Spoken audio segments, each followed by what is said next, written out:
आज के इस सेशन में आप सबका बहुत स्वागत है। केजीएस की ओर से और मेरी ओर से हिंदी साहित्य पर आज हम लोग बातचीत करेंगे और एक वैकल्पिक विषय के रूप में हिंदी साहित्य कैसा विषय है और इसके पढ़ने की रणनीति क्या हो सकती है, क्यों रखा जाना चाहिए और इसको लेकर जो तमाम बातें हैं उस पर हम लोग आज बातचीत करेंगे। तो मैं उम्मीद करता हूं कि आप सब लोग हिंदी साहित्य के बारे में थोड़ी बहुत जानकारी रखते होंगे और संभवतः यही कारण है कि आप यहाँ खींचे चले आए, है ना। यानी कि इस विषय के प्रति आपका रुझान या थोड़ी बहुत समझ तो है या उसके बारे में सुना है। कितने ऐसे लोग हैं जिन्होंने अभी कोई निर्णय नहीं लिया है वैकल्पिक विषय के बारे में? एक बार जरा हाथ उठाएं तो मुझे आइडिया लगे। अच्छा, ठीक है। और बाकी जो आप में से हैं, आप सब ने हिंदी साहित्य के बारे में सोचा है, मैं ये मान के चलूं? चलिए, अच्छी बात है तब तो। क्योंकि मुझे थोड़ी दोनों तरह की बातें बतानी होगी, कुछ बेसिक बातें भी और कुछ जो जानते हैं उनके लिए क्या आगे कैसे किया जाना चाहिए। देखिए, सबसे पहली बात तो ये कि जो यूपीएससी की तैयारी हम कर रहे हैं उसका जो एक नेचर है, उसकी जो प्रकृति है, उसको भी हमें जानना चाहिए। और आप परीक्षा के पैटर्न को समझते हैं, उस पैटर्न में मुख्य परीक्षा की ही भूमिका महत्वपूर्ण है। उसका नाम भी है मुख्य परीक्षा और मुख्य परीक्षा ही मुख्य है। प्रीलिम्स तो हम क्वालिफाई करते हैं केवल मुख्य परीक्षा में शामिल होने के लिए, बैठने के लिए। क्वालिफाइंग एग्जाम है, उसके मार्क्स भी हमारे मेरिट में ऐड नहीं होते, लेकिन वो भी जरूरी है क्योंकि उसके जरिए ही हम मुख्य परीक्षा में शामिल होते हैं। और तीसरा जो एग्जाम का जो चरण है वो है साक्षात्कार, यानी कि इंटरव्यू का। और इंटरव्यू का, जैसा कि आप सबको आइडिया होगा, बड़ा अनएक्सपेक्टेड होता है, अनपेक्षित होता है। उसमें कैसे मार्क्स आएंगे हम उसके बारे में कोई पहले से पूर्वानुमान नहीं लगा सकते, क्योंकि साक्षात्कार का दिन ही तय करता है कि साक्षात्कार में कैसे मार्क्स आएंगे, किस बोर्ड में है, कैसे सवाल पूछे गए, कैसे शुरुआत हुई। तो वो भी एक ढंग से बहुत उसके बारे में हम श्योर नहीं रहते। तो ले देकर हमारे हाथ में जो बचता है वो है मुख्य परीक्षा। तो सही मायने में तैयारी का जो हमारा फोकस है, हमारा जो केंद्र है, वो मुख्य परीक्षा ही होना चाहिए। मैं ऐसा मानता हूं, आप सब भी मेरी इस बात से सहमत होंगे। ये बात इसलिए भी महत्वपूर्ण है क्योंकि अमूमन हम तैयारी के क्रम में प्रीलिम्स पर ही सारा वक्त देते हैं, मुख्य परीक्षा के लिए नहीं तैयारी करते।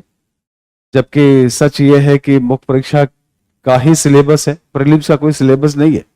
थोड़ी बहुत कुछ लाइंस लिख दिए गए हैं और हम उसको पढ़कर थोड़ा संतोष महसूस करते हैं, लेकिन उस लाइंस में कुछ नहीं है, सिलेबस में कुछ नहीं है। सारा सिलेबस जो है वो मुख्य परीक्षा का। और एक बार यूपीएससी की एक अच्छी समझ, एक इस एग्जाम के प्रति रुझान, पढ़ने का मिजाज और जो अभिरुचि पैदा होती है, वो सही मायने में मुख्य परीक्षा की तैयारी में ही होती है। आपने देखा होगा कि जब आपको मुख्य परीक्षा देने का मौका मिलता है तो आपका जो पूरा व्यक्तित्व है वो एकदम बदल जाता है।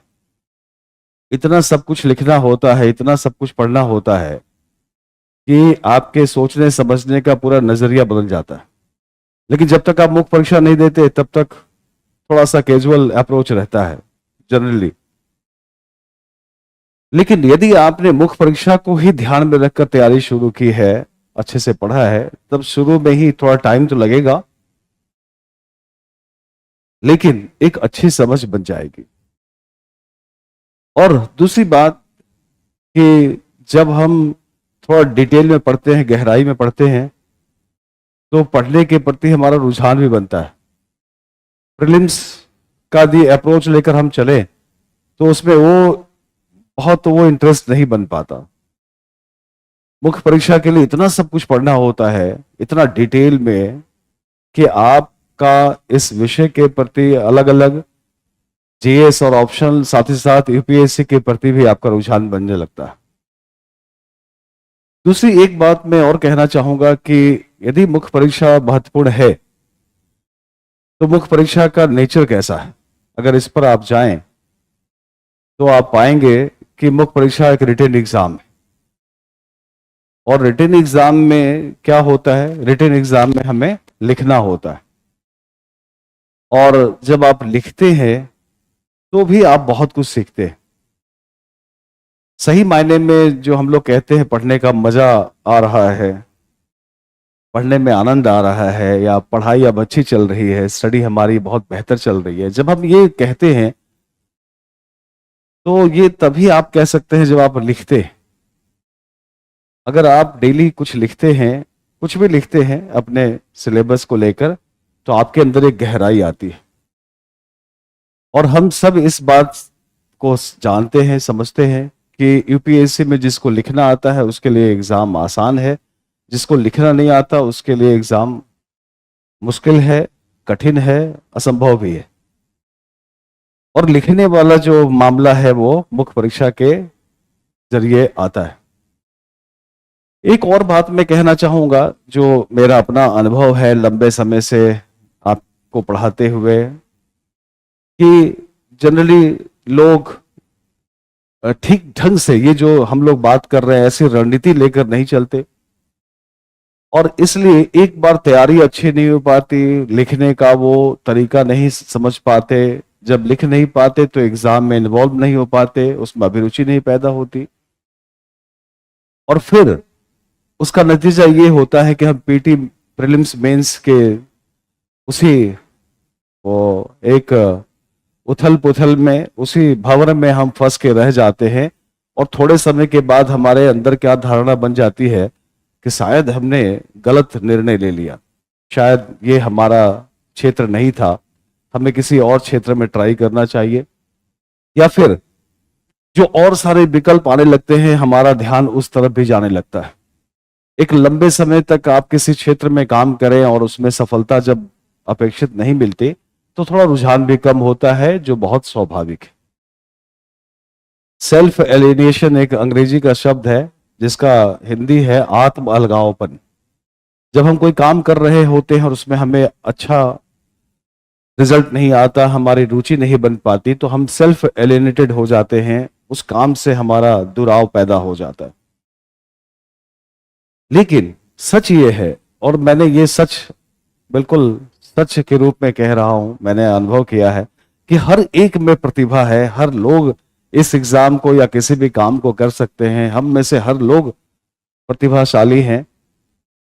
और प्रतिभा अगर नाम की कोई रेयर चीज है तो उसको छोड़ भी दें, तो मेहनत करके, अभ्यास करत करत अभ्यास के जड़मत होत सुजान, तो अभ्यास करके भी इस परीक्षा को बहुत लोगों ने निकाला है। कई ऐसे छात्र आए जो बहुत सामान्य पढ़ने लिखने में थे, लेकिन मेहनत किया, खूब लिखते रहे, पढ़ते रहे, और फिर रिजल्ट दिया। और हम सब जानते हैं कि हमारा एग्जाम इस मामले में थोड़ा सहूलियत वाला है, क्योंकि ये सिलेबस बेस्ड एग्जाम है, सिलेबस से बाहर कुछ नहीं आता, और सारी परीक्षाओं में नए नए प्रयोग होते हैं। हमारी परीक्षा में अगर पिछले 10-15 साल के पीवाईक्यूज आप उठा के देख लें तो लगभग 80-90% वही क्वेश्चंस घूम घूम कर आते रहे हैं, पूछे जाते रहे। और जहां तक हिंदी साहित्य का प्रश्न है, तो हिंदी साहित्य में सारे सवाल फिर वही घूमकर, बल्कि मजे की बात यह कि आज हम लोग हिंदी साहित्य पे बात कर रहे हैं, और आज हिंदी साहित्य का पेपर भी है यूपीएससी में, मुख्य परीक्षा, और फर्स्ट पेपर हमने देखा तो कोई भी आप बुक से या नोट से, चाहे कोई नोट्स हो, आप जाकर देखिए एक भी प्रश्न बाहर नहीं है, सब वही प्रश्न है घूम कर आए हुए, एक भी प्रश्न बाहर का नहीं। तो हिंदी साहित्य में तो ये और सहूलियत हो जाती है। तो करना क्या चाहिए? करना चाहिए हमें कि हमें अपने पाठ्यक्रम, अपने सिलेबस पर एक अच्छी पकड़ बनानी चाहिए और परीक्षा को तैयार करने से पहले इसकी रणनीति और इसके पैटर्न को समझने की कोशिश करनी चाहिए। एक और समस्या मैं देखता हूं, मैं कुछ और सारी बातें कहता हूं, फिर हिंदी साहित्य पे भी बात करूंगा, लेकिन मैं समझता हूं कि हिंदी साहित्य या कोई वैकल्पिक विषय तो है ही, लेकिन सफलता केवल एक वैकल्पिक विषय से नहीं होती। सफलता के लिए हमें पूरी तरीके से तैयार होना चाहिए हर एक मामले में, क्योंकि कई बार हम मेहनत करते हैं एक सेक्शन में, मान लीजिए हमने हिंदी साहित्य आपको अच्छे से तैयार कर दिया, लेकिन जीएस ठीक तैयार नहीं है तो भी रिजल्ट नहीं आएगा। तो एक ओवरऑल तैयारी की जरूरत पड़ती है। उस दृष्टिकोण से अगर देखा जाए तो मैं देखता हूं कि जो ये जो बात हम लोग कर रहे हैं कि कैसे सिलेबस को देखा जाए, कैसे उस पर, इन सब चीजों को नजरअंदाज करके बाकी के जितनी सारी बातें हैं उस पर हमारा समय ज्यादा चला जाता है। ये कोचिंग इंस्टीट्यूट्स, ये स्टडी मटेरियल, वो रिजल्ट, ये यूट्यूब के रील्स, ये वीडियोस, उसने ये कहा, इसने ये कहा, फलना ने ये कहा। तो जो दूसरे का जो अनुभव है, दूसरे का सत्य है, वो शायद आप इस बात को माने या ना माने, लेकिन मुझे लगता है कि दूसरे का सत्य हमारे लिए सत्य नहीं हो सकता। दूसरे का सत्य उसी का सत्य है, क्योंकि वो जो कहते हैं वो कई बार आपको ठीक नहीं लगेगा, या उनकी रणनीति से आप चलेंगे तो आप नहीं कर पाएंगे। और अगर यही सच है तो फिर काहे कि वो सच की तलाश करना, उसी का सच लेके काम चला लेते हैं हम लोग। कितने महापुरुषों ने, कितने बड़े लोगों ने, कितने सफल लोगों ने अपनी बात कही। हमें अपने तरीके से अपना निर्णय लेना चाहिए, अपने मिजाज से, अपने विवेक से, अपनी समझ से। हाँ, ये जरूर है कि जो कॉमन बातें हैं वो तो एक ही है। मसलन अगर हम बात करें यूपीएससी के सोर्सेज की, तो सोर्सेज कॉमन है, वही है, उसमें कोई भी कहता है तो एक ही बात। और लिखने पढ़ने का जो तौर तरीका है वो लगभग लगभग एक ही है। लेकिन कोई ये कहता है कि ऐसे पढ़िए तो हो जाएगा, वैसे पढ़िए तो हो जाएगा, रात को पढ़िए तो हो जाएगा, दिन को पढ़िए तो नहीं होगा, दिन को पढ़िए तो हो जाएगा, है ना। तो ये जो इस तरह की जो स्ट्रेटेजी है, इस तरह के जो प्लान है, वो तो एकदम बेकार की बातें हैं। उस पर हम लोग बहुत सारा समय दे देते हैं।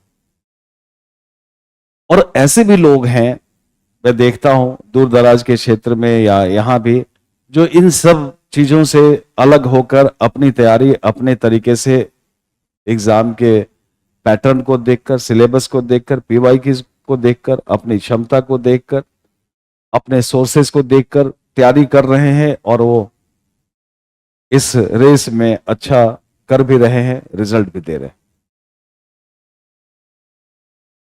तो एक तो ये समस्या भी है कि यहां सिविल सर्विसेज में आप जब कर रहे हो तो आपकी समस्या और आपके मामले एकदम इंडिविजुअल हैं, इस बात को समझने की भी जरूरत है।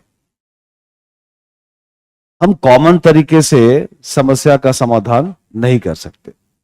ये एकदम बिल्कुल इंडिविजुअल है, आपके ऊपर डिपेंड करता है कि आपकी अपनी निजी समस्या क्या। किसी को लिखने की समस्या है, कोई पढ़ता है लेकिन याद नहीं रख पाता, कोई अच्छा लिख पाता है पढ़ नहीं पाता, कोई पढ़ पाता है तो अच्छा लिख नहीं पाता, कोई लिखता तो है रेगुलर, उसको अच्छे मार्क्स नहीं आ रहे हैं।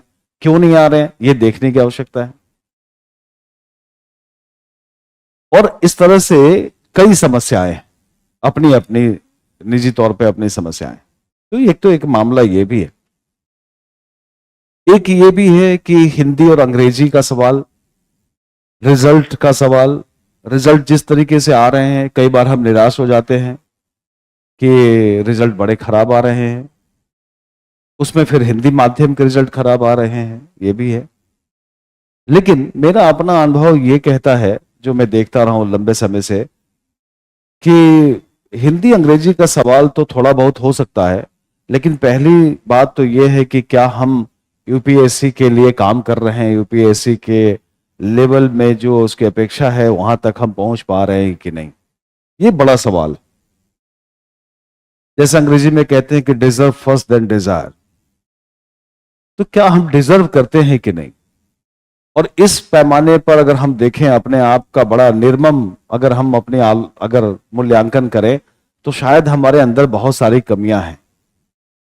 हमारी अभिव्यक्ति, टू दी पॉइंट लिखना, जो पूछा गया है वो लिखना, सवाल को समझना, भाषा पे पकड़, ऐसी बहुत सारी कठिनाइयां हैं जिसकी वजह से शायद हम उस लेवल तक नहीं पहुंच पाते, और फिर हम अपने को बचाने के लिए कई दूसरे तीसरे रास्ते और बहाने तलाशते हैं, और फिर हम कह देते हैं ये सब बातें।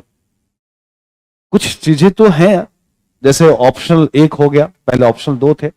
ऑप्शनल स्कोरिंग होता है, हम जानते हैं। जीएस में कॉमन मार्क्स आते हैं, लेकिन ऑप्शनल में मार्क्स बहुत वेरी करता है। एसे में बहुत मार्क्स वेरी करता है। फोर्थ पेपर में बहुत मार्क्स वेरी करता है, क्योंकि इनकी नेचर ही ऐसे है कि यहां इंडिविजुअल का फर्क पड़ता है। और ऐसे भी देख लीजिए, अभी ऐसे का पेपर हुआ है, अब यूपीएससी ने एकदम प्योर ऐसे पूछना शुरू कर दिया। निबंध जिसको कहते हैं, निबंध साहित्य की एक विधा है। जैसे साहित्य की विधाएं हैं कहानी, उपन्यास, नाटक, आलोचना, संस्मरण, जीवनी, वैसे ही साहित्य की एक विधा निबंध है। और निबंध भी क्रिएटिव राइटिंग है। ये बात हम भूल जाते हैं। पढ़ाने वाले लोग भी इस बात को नहीं ठीक से पढ़ाते। वो कहते हैं कि बस जीएस वाला मटेरियल इकट्ठा करिए और सब ऐसे में लिख डालिए, मार्क्स आ जाएंगे। नहीं आते मार्क्स। ऐसे राइटिंग भी एक क्रिएटिव राइटिंग है, बहुत मजेदार। जैसे कहानी लिखते हैं आप, वैसे ही आपको ऐसे भी लिखना है। बस कहानी वाला उसमें कहानी नहीं आएगा, उसमें आएगा भाव और विचार। लेकिन भाव और विचारों की प्रस्तुति भी कहानी जैसी हो कि पढ़ने वाला एक बार में पढ़ता हुआ उसे एकदम फिनिश कर जाए। आप हिंदी के जितने भी निबंध देखिए बड़े निबंधकारों के, क्या मजाल कि आप निबंध पढ़ना शुरू करें और छोड़ दें, जब तक खत्म नहीं होगा एकदम सस्पेंस बना रहेगा कि आगे क्या होगा, आगे क्या होगा। मैं अक्सर क्लास में चर्चा करता हूं, एक छोटा सा निबंध है हजारी प्रसाद द्विवेदी का, नाखून क्यों बढ़ते हैं। मैं अक्सर उसका एग्जाम्पल देता हूं क्लास में।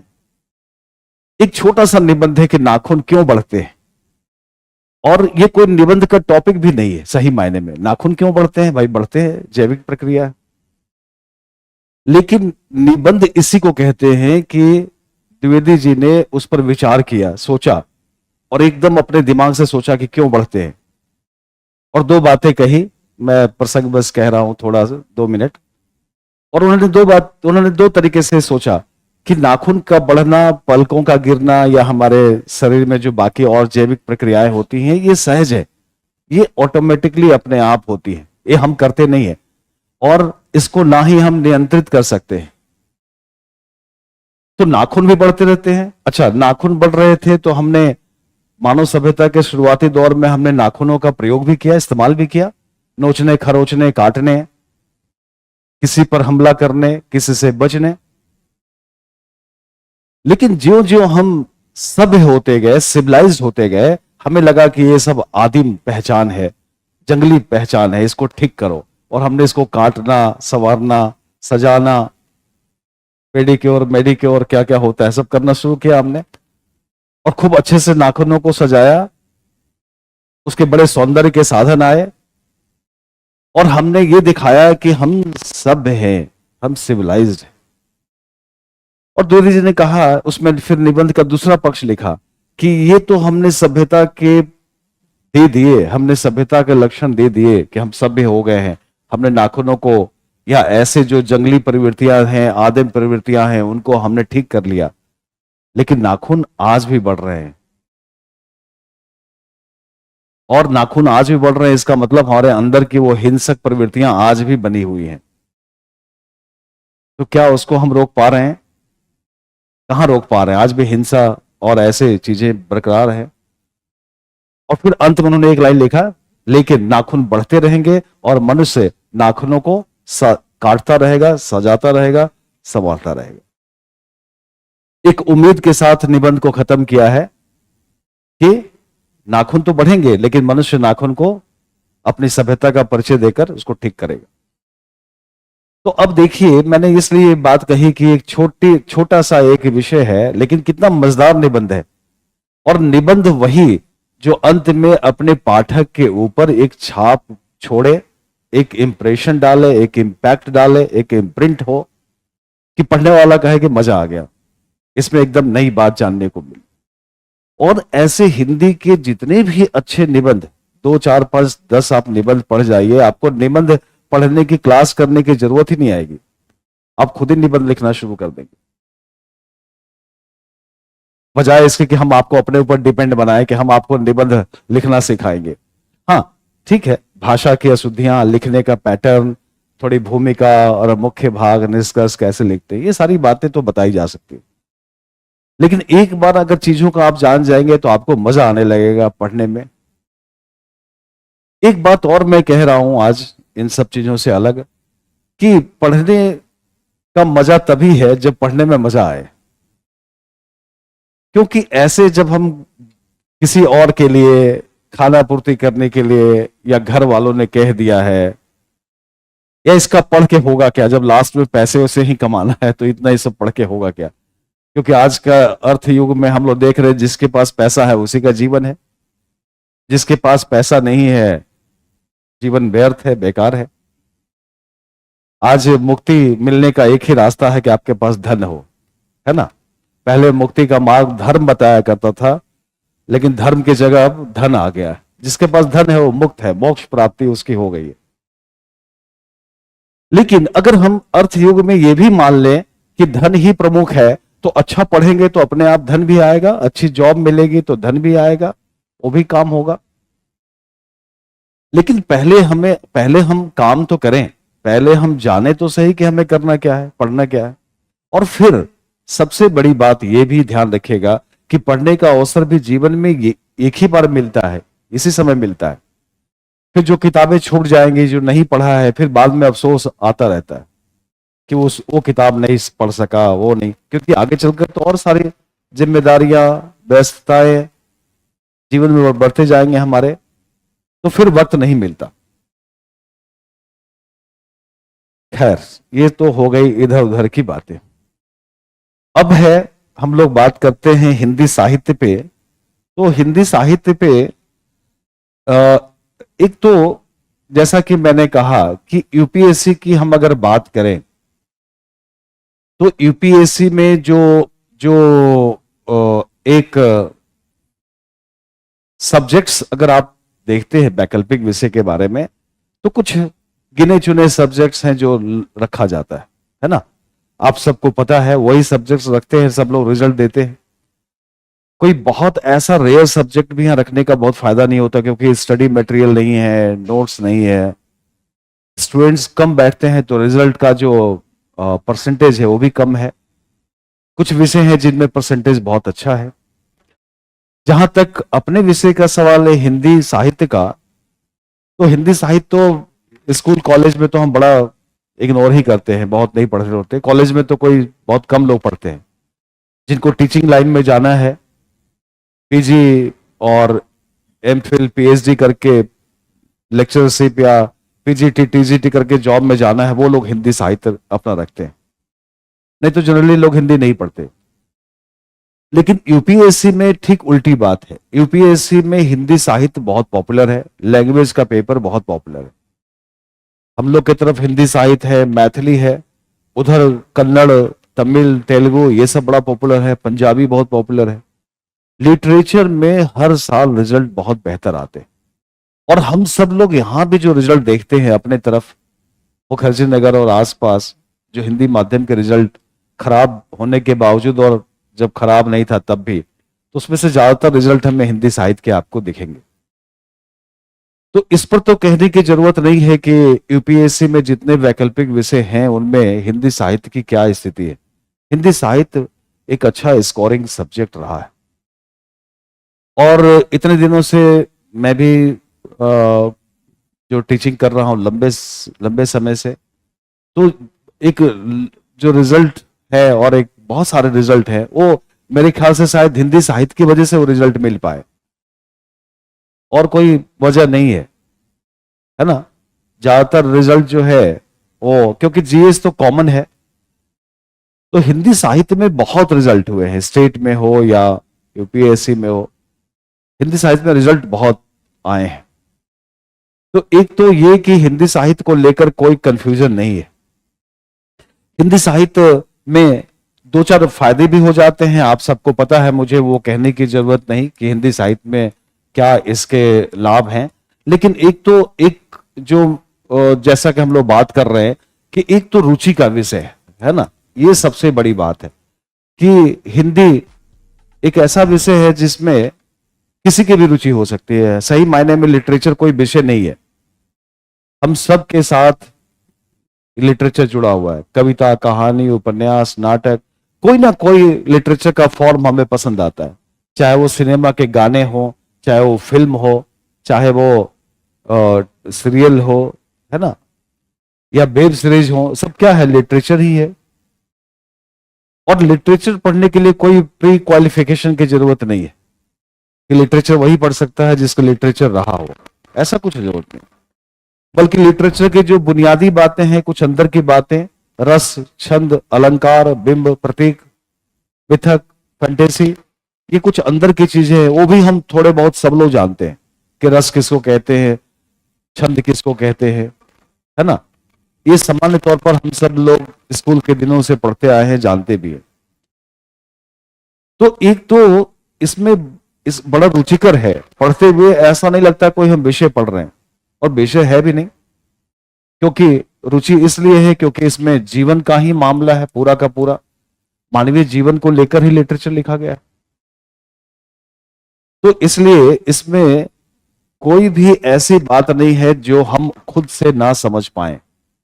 थोड़ी कोचिंग क्लासेस की जरूरत या एग्जाम के लिए जरूरत इसलिए पड़ती है कि हम उसके थोड़ा आलोचना और विश्लेषण करने की जरूरत पड़ती है, क्योंकि आपसे ये नहीं पूछा जाएगा कि आपको पढ़कर कैसा लगा, इतना सरल नहीं पूछा जाएगा, बल्कि आपसे उस पर संबंधित थोड़े जटिल सवाल पूछे जाएंगे, है ना।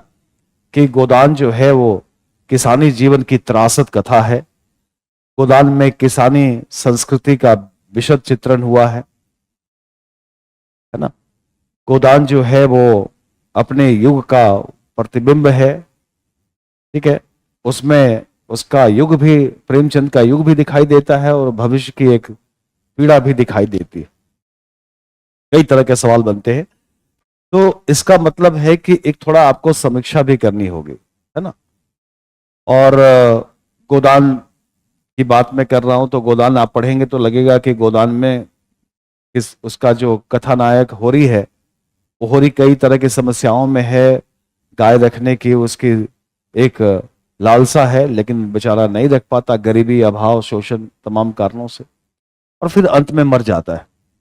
तो एक सामान्य पाठक के नाते हम जब पढ़ते हैं तो हमें लगता है कि एक गरीब किसान की समस्या को दिखाया गया है।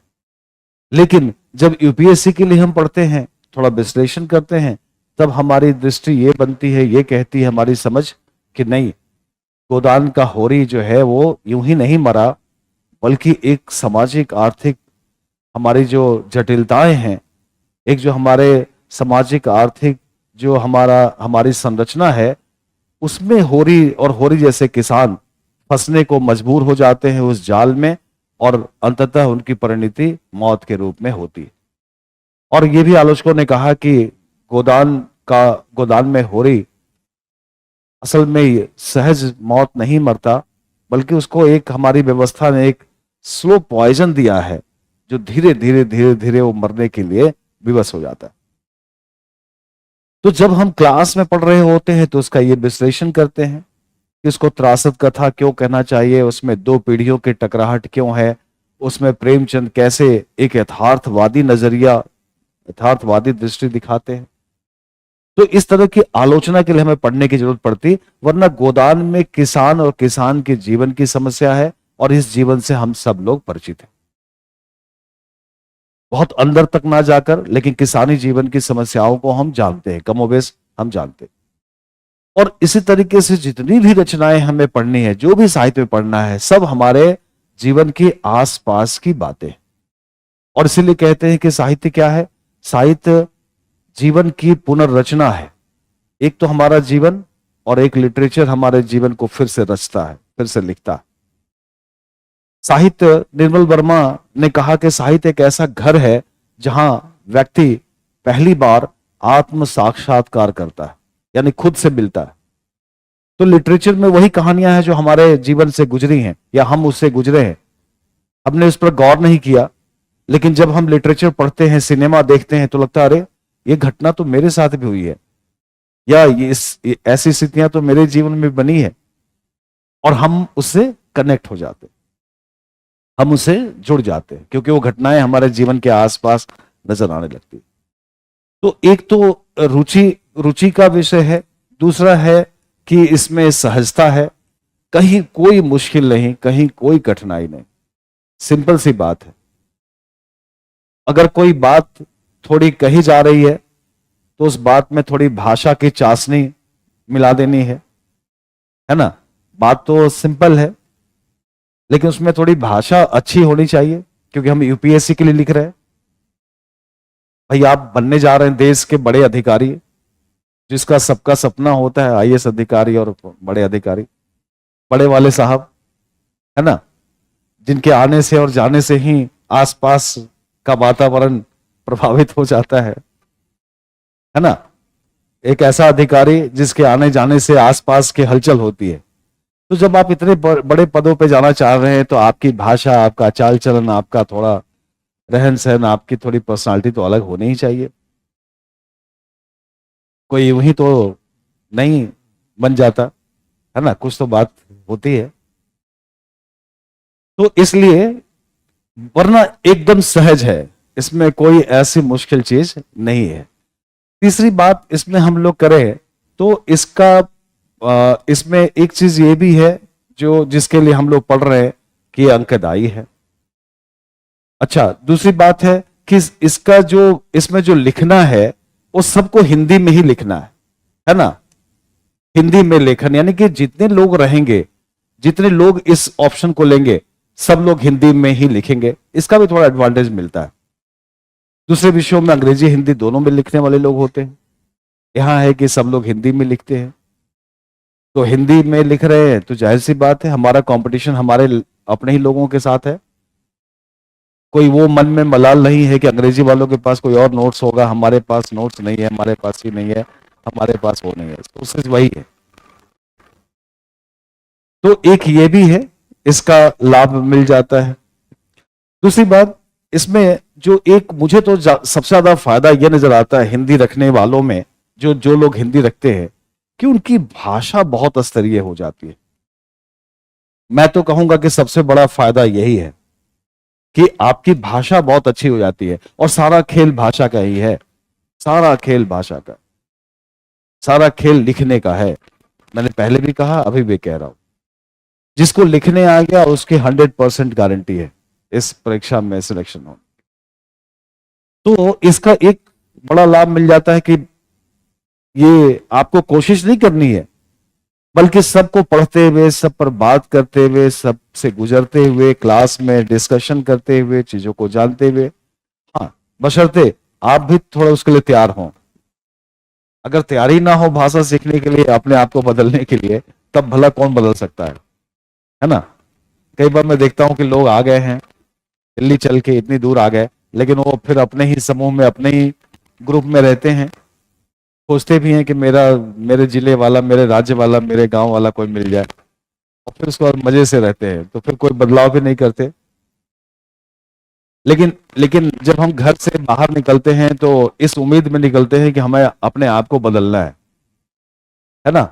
यहां भी अगर हम केवल अपने लोगों के बीच रहने की शर्त लगा दें कि हम बिहारी हैं तो बिहारियों के साथ रहेंगे, हम यूपी वाले हैं तो यूपी वालों के साथ रहेंगे, तो फिर वो जो एक सीखने वाली बात होती है वो चीज नहीं हो पाती। तो ये भी है कि आपको, अच्छा एक बात और, कि थोड़ी शर्म संकोच भी छोड़नी चाहिए। कई बार हम थोड़े शर्म संकोच भी करते हैं कि हम शुद्ध हिंदी बोलेंगे तो लोग क्या कहेंगे, या मेरे दोस्त साथी क्या कहेंगे, अंग्रेजी बोलेंगे तो क्या कहेंगे कि ये तो बड़ा अंग्रेजी दे रहा है, बड़ा अपने आप को दिखा रहा है, चाय दुकान पे अंग्रेजी में बात कर रहा है ना। लेकिन अभी शर्म संकोच आपको छोड़ना होगा, और जिसको जो मानना है माने। आप अपनी भाषा, अपने स्टाइल से कोई कॉम्प्रोमाइज नहीं, क्योंकि आपका स्टाइल आपका जो स्टैंड है वही आपकी पहचान है। आपके मित्र, आपके लोग आपको आपके स्टैंड से ही पहचानते हैं कि अरे वो बड़ा शानदार बोलता है, अरे वो बड़ा झक्की है, अरे वो बड़ा गुस्सैल है, अरे वो बड़ा रोमांटिक किस्म का आदमी है। तो सबकी अपनी अपनी पहचान रहती है, तो उस पहचान को हमें बनाकर रखना चाहिए, है ना। तो इस लिहाज से भी भाषा आपकी अच्छी हो जाती है। और एक चीज और मैं कहूंगा इसी के तरह इंपॉर्टेंट, वो है आपका निबंध का पेपर भी अच्छा होता है। आप निबंध औरों से बेहतर लिखेंगे, बल्कि हिंदी साहित्य वाले लोग निबंध में अच्छे अंक लाते हैं। तो ये मुझे लगता है कि हिंदी साहित्य में ये, जब हम हिंदी साहित्य का निर्णय लेते हैं कि हिंदी साहित्य रखना है, तो इसके भी अपने लाभ हैं। हर विषय के अपने अपने लाभ हैं। हिंदी साहित्य की अगर बात करें तो हम लोग इसका अपना ये, कई बार लोग ये सोचते हैं कि हिंदी क्या पढ़े, है ना।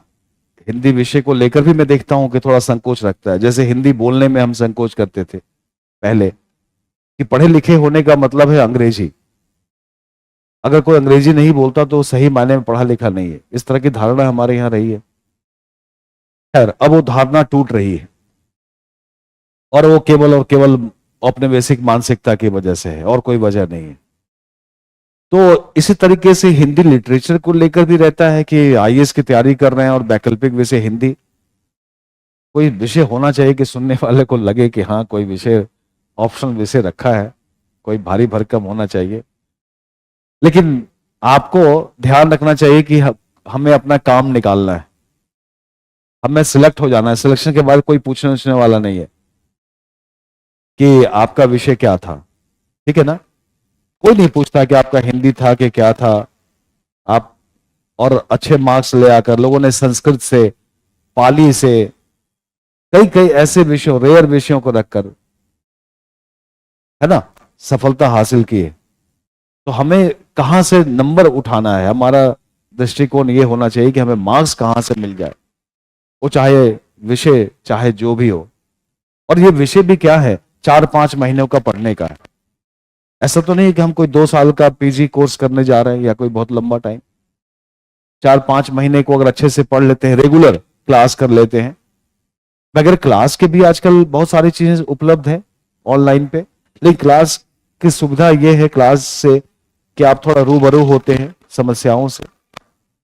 एक कोई होता है जिससे आप अपने मन के डाउट्स पूछते हैं, कंफर्मेशन मिलता है कि जो मैं जानता हूं या जानती हूं वो ठीक है, उसका डायरेक्शन सही है। तो क्लास की उपयोगिता यही है। इसीलिए इतने सारे ऑल्टरनेटिव होने के बाद भी क्लास की प्रासंगिकता बनी हुई है ना।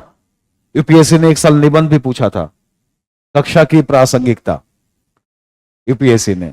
तो कक्षा की प्रासंगिकता हमेशा बनी रहेगी, क्योंकि यहां हम जैसे इंटरेक्ट करते हैं। तो इस दृष्टिकोण से हिंदी साहित्य का एक तो ये मामला है। दूसरा मामला ये है कि जो वैकल्पिक विषय है इनका रोल क्या है, वैकल्पिक विषय की भूमिका कैसी है। तो मैं ये भी कहूंगा कि इसको आप मजाक में ना लें, क्योंकि मैं बार बार कहता हूं, आप सब जानते भी हैं कि हमारे जहां जीएस में हमें मार्क्स मिलते हैं लगभग 300 से 350, बड़े मुश्किल से 1000 में। यहां अगर देखा जाए तो वैकल्पिक विषय में हम 500 में 300 प्लस ले आते। जो भी लोग सिलेक्ट होते हैं, जो जिनका सिलेक्शन होता है, आप देखेंगे उनको 300 के आसपास मार्क्स होते हैं, इतने मार्क्स ले आते हैं। और इसमें आने की पूरी गुंजाइश भी है। जीएस कॉमन हो जाता है, जीएस सबके लिए इक्वली टफ हो जाता है। जीएस में जितना पढ़ते रहे कम रहता है, कभी अंत नहीं होता। अच्छा, जीएस का मार्किंग भी अजीब तरीके का है। सब लिखने के बाद भी मार्क्स उतने ही घूम फिर के आते हैं, 300 से 350। बहुत रेयर उससे ऊपर कुछ लोगों को दिखेगा। और अगर क्वेश्चंस आते भी हैं जीएस में, तो जीएस की एक समस्या यह है कि इतने सारा लिखना होता है उसमें कि कई बार सवाल छूट भी जाते हैं। जीएस की एक अपनी समस्या है। तो जीएस की तुलना में ये हमारा ऑप्शनल जो है हमें लाभ दिलाएगा। इसलिए ऑप्शनल को बहुत इंपॉर्टेंस देने की जरूरत है। यदि हमारा एक ओवरऑल प्लानिंग है यूपीएससी क्लियर करने का, तो केवल पीटी मेंस देने का अगर है तब तो कोई मायने नहीं रखता। देखिए, अगर पूरा का पूरा एक हमारी प्लानिंग है कि हम इसमें अंत तक फाइट करेंगे, छोड़ेंगे नहीं, तो उसके लिए एक तो रणनीति हमारी अपनी होनी चाहिए, और उसमें वैकल्पिक विषय की भूमिका बहुत इंपॉर्टेंट है। पहले दो था तो और ज्यादा था, लोग पहले वैकल्पिक विषय की क्लास करते थे, फिर जीएस वगैरह की। आजकल जीएस 4 पेपर हो गया है तो लोग ज्यादा जीएस पे ध्यान देते हैं, लेकिन वैकल्पिक विषय को पहले तैयार कर लेना भी ठीक होता है। आप देखिए कितना कम टाइम मिलता है, 2-2.5 महीने टाइम मिलता है। अगर आपने पहले से पढ़ नहीं रखा है, लिख नहीं रखा है, तो आपको प्रीलिम्स पास करके भी बहुत फायदा नहीं मिलेगा, मार्क्स अच्छे नहीं आएंगे। तो इसलिए ये काम आप जरूर रखिए कि वैकल्पिक विषय के उस इंपॉर्टेंस को समझिए। अब थोड़ी चर्चा मैं शुरू में कर दूं आपको इसके पाठ्यक्रम को लेकर, कि थोड़ा आप जान लें कि कैसा विषय है। वैसे थोड़ा बहुत आप जानते भी होंगे, लेकिन फिर भी थोड़ा मैं अपने तरीके से आपको बताऊं कि हिंदी साहित्य में कैसे पढ़ना है और क्या पढ़ना है। देखिए, हिंदी साहित्य कुल कितने अंकों का है? 500 अंकों का है, और पेपर इसमें 2 पेपर है।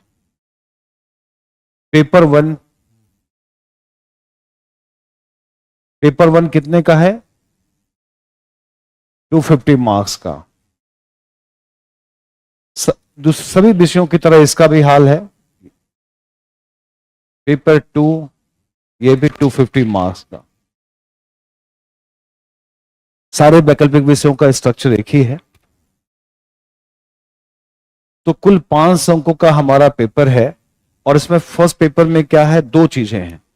एक तो है हिंदी भाषा और लिपि, जो देवनागरी लिपि हमारी लिपि है, हिंदी भाषा और लिपि।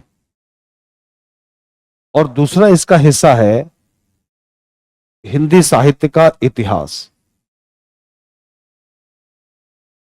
दूसरा इसका पार्ट है हिंदी साहित्य का इतिहास।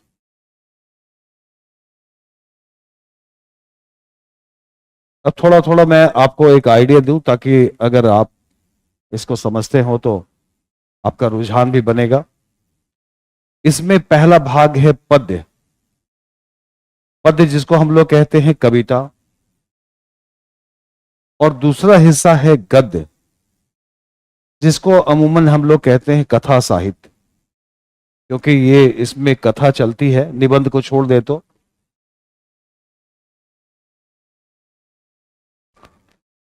ये तो हमारा स्ट्रक्चर है। इसमें भी अगर हम देखें तो इसमें प्रश्न कितने रहेंगे? कुल प्रश्न पूछे जाएंगे 8, और हमें उत्तर कितने प्रश्नों के देने हैं? 5। और प्रश्न संख्या 1 और 5 क्या है? अनिवार्य होता है, और इसमें दोनों प्रश्न टिप्पणी का होता है। दोनों टिप्पणी का, फर्स्ट पेपर में दोनों टिप्पणी होता है, 1 नंबर और 5 नंबर। और यहां भी अगर हम लोग देखें तो यहां भी अगर हम लोग ऐसे देखें थोड़ा, तो यहां भी प्रश्न कुल रहेंगे 8 प्रश्न रहेंगे। उत्तर हमें देना है 5 प्रश्नों का। 8 में से 3 प्रश्न हमारे पास विकल्प के रूप में रहेंगे। और यहां भी सेम कंडीशन है कि प्रश्न 1 और 5 जो है वो अनिवार्य है। और इसमें दोनों प्रश्न कैसे रहते हैं? 1 और 5 व्याख्या के प्रश्न रहते हैं।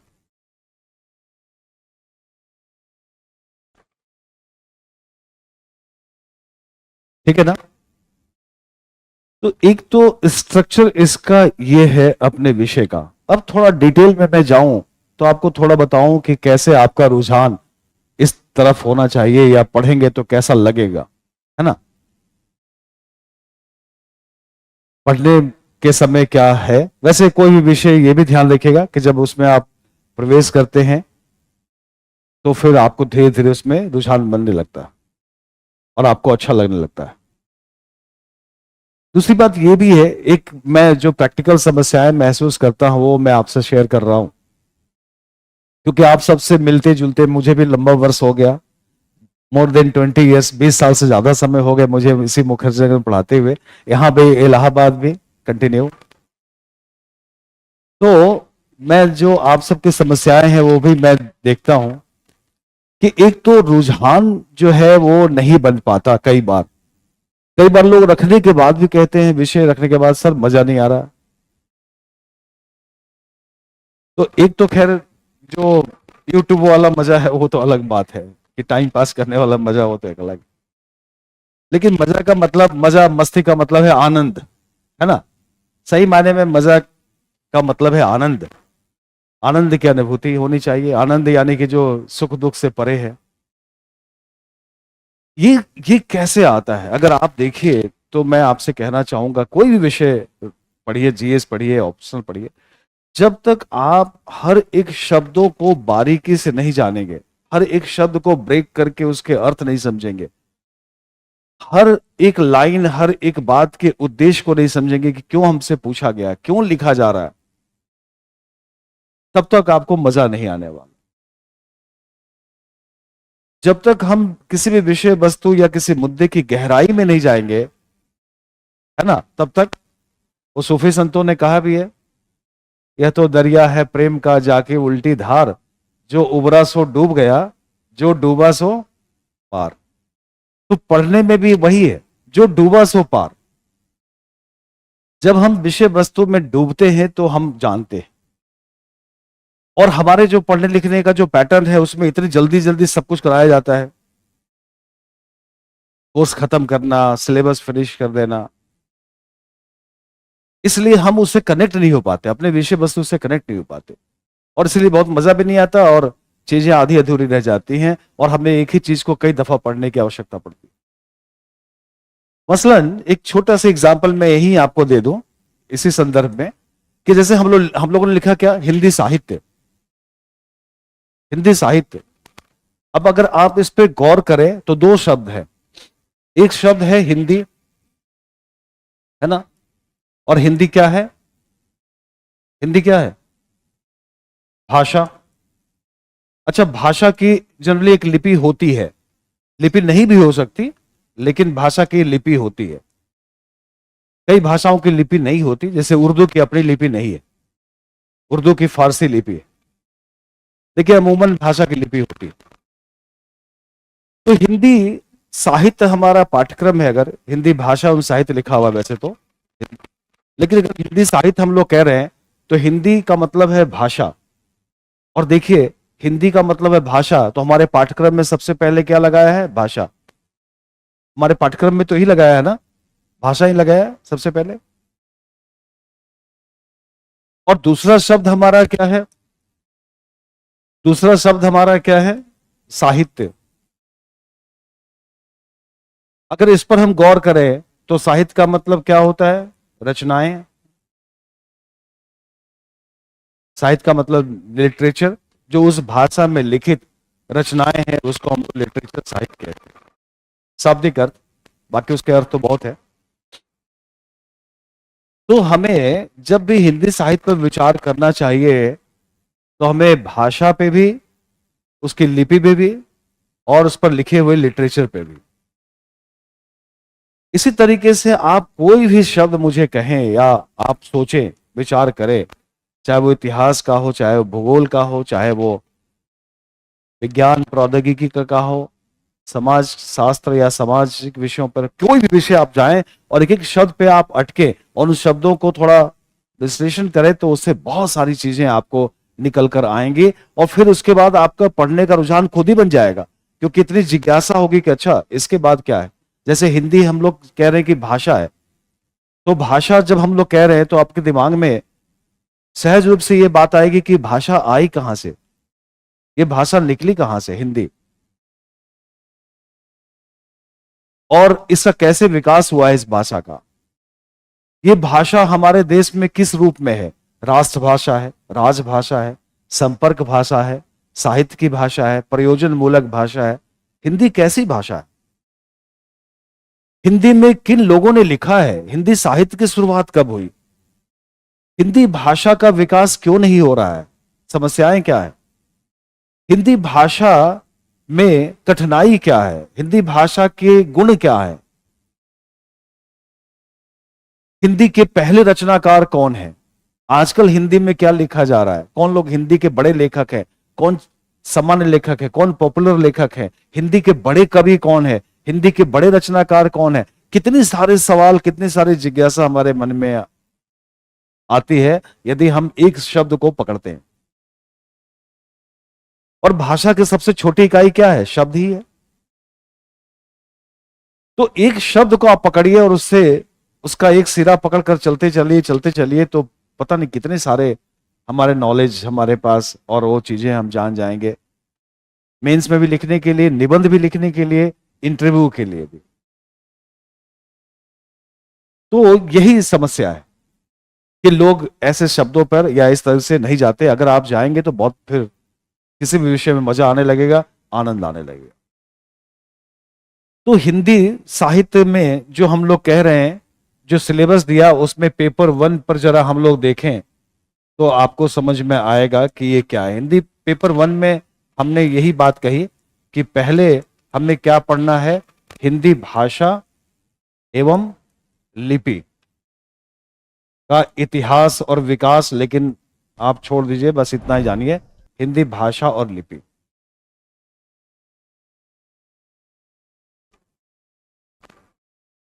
और जो बातें मैंने कही कि भाषा को लेकर क्या आपके मन में सवाल आ सकते हैं, वही सब हमारे सिलेबस में।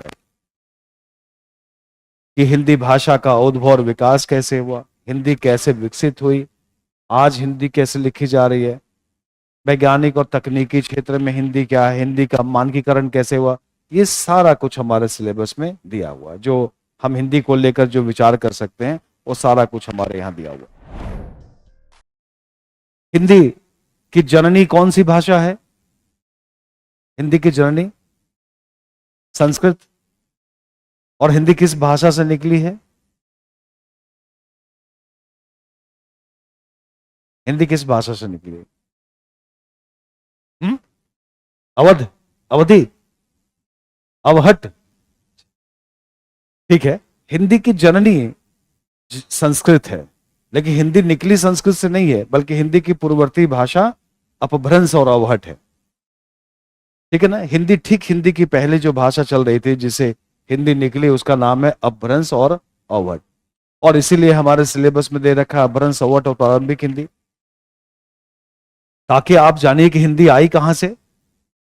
तो हम जानते हैं कि संस्कृत थी हमारी मूल, संस्कृत से पाली, पाली से प्राकृत, प्राकृत से अपभ्रंश, अपभ्रंश से अवहट, अपभ्रंश अवहट एक ही भाषा है लगभग, अपभ्रंश अवहट और उससे फिर निकली हमारी हिंदी।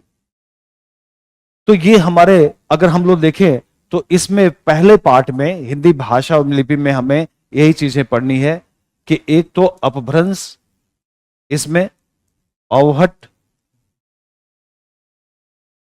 एक अवहट और फिर प्रारंभिक हिंदी यानी कि शुरुआती हिंदी। एक तो ये है इसका एक हिस्सा। दूसरा हिस्सा मध्यकालीन हिंदी, जिसमें कि हम पढ़ते हैं अवधि और ब्रज हिंदी।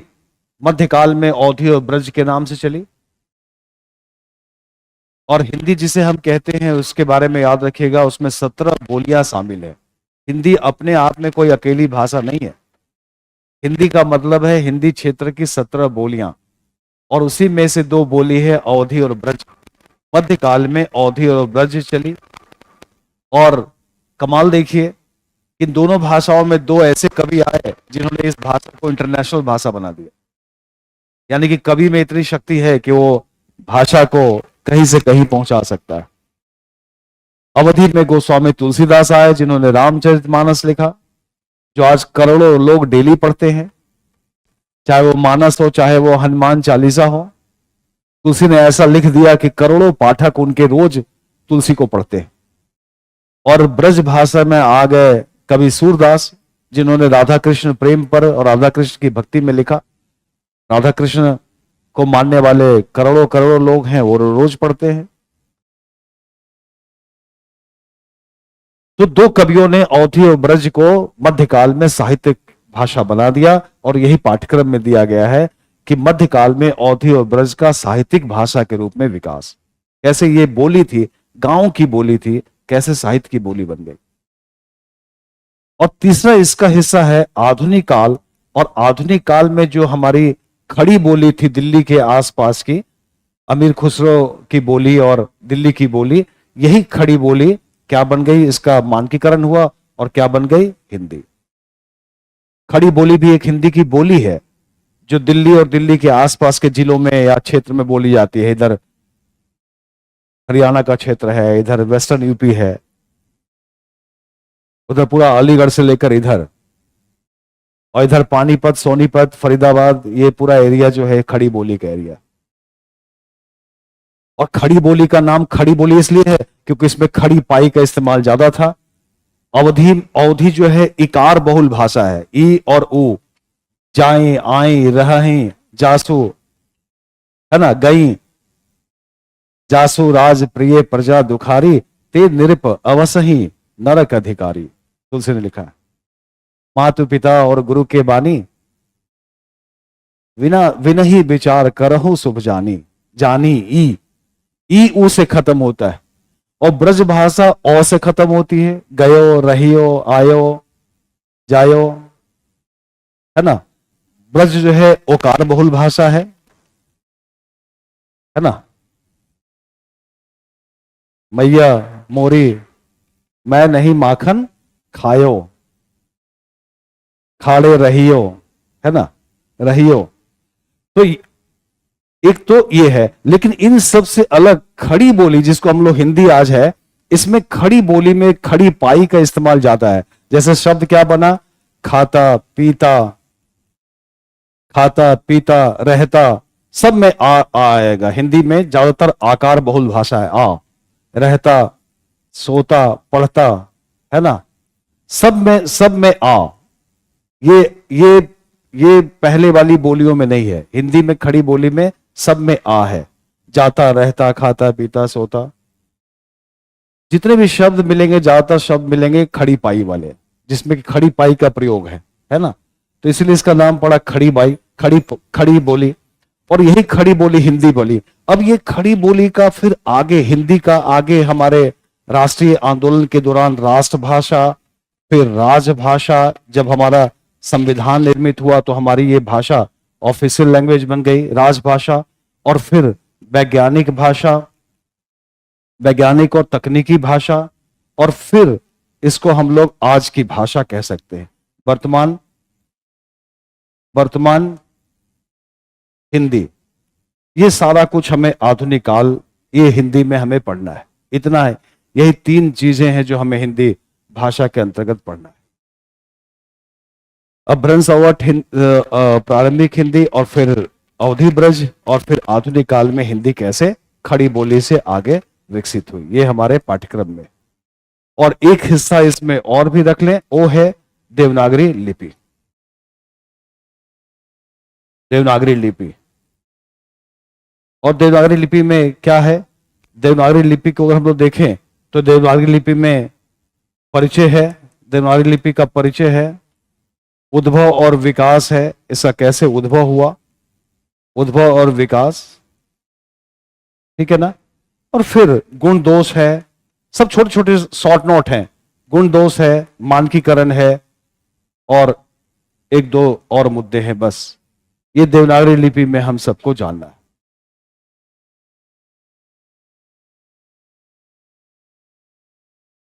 और भाषा वाले खंड से 4 प्रश्न रहेंगे। हम इसे 3 प्रश्न कर सकते हैं। 4 प्रश्न इससे रहेंगे, 4 रहेंगे साहित्य के इतिहास से फर्स्ट पेपर में। तो 3 सवाल इससे हम कर सकते हैं। 3 सवाल का मतलब है 150 अंक के, है ना। 50 अंकों का एक सवाल होता है।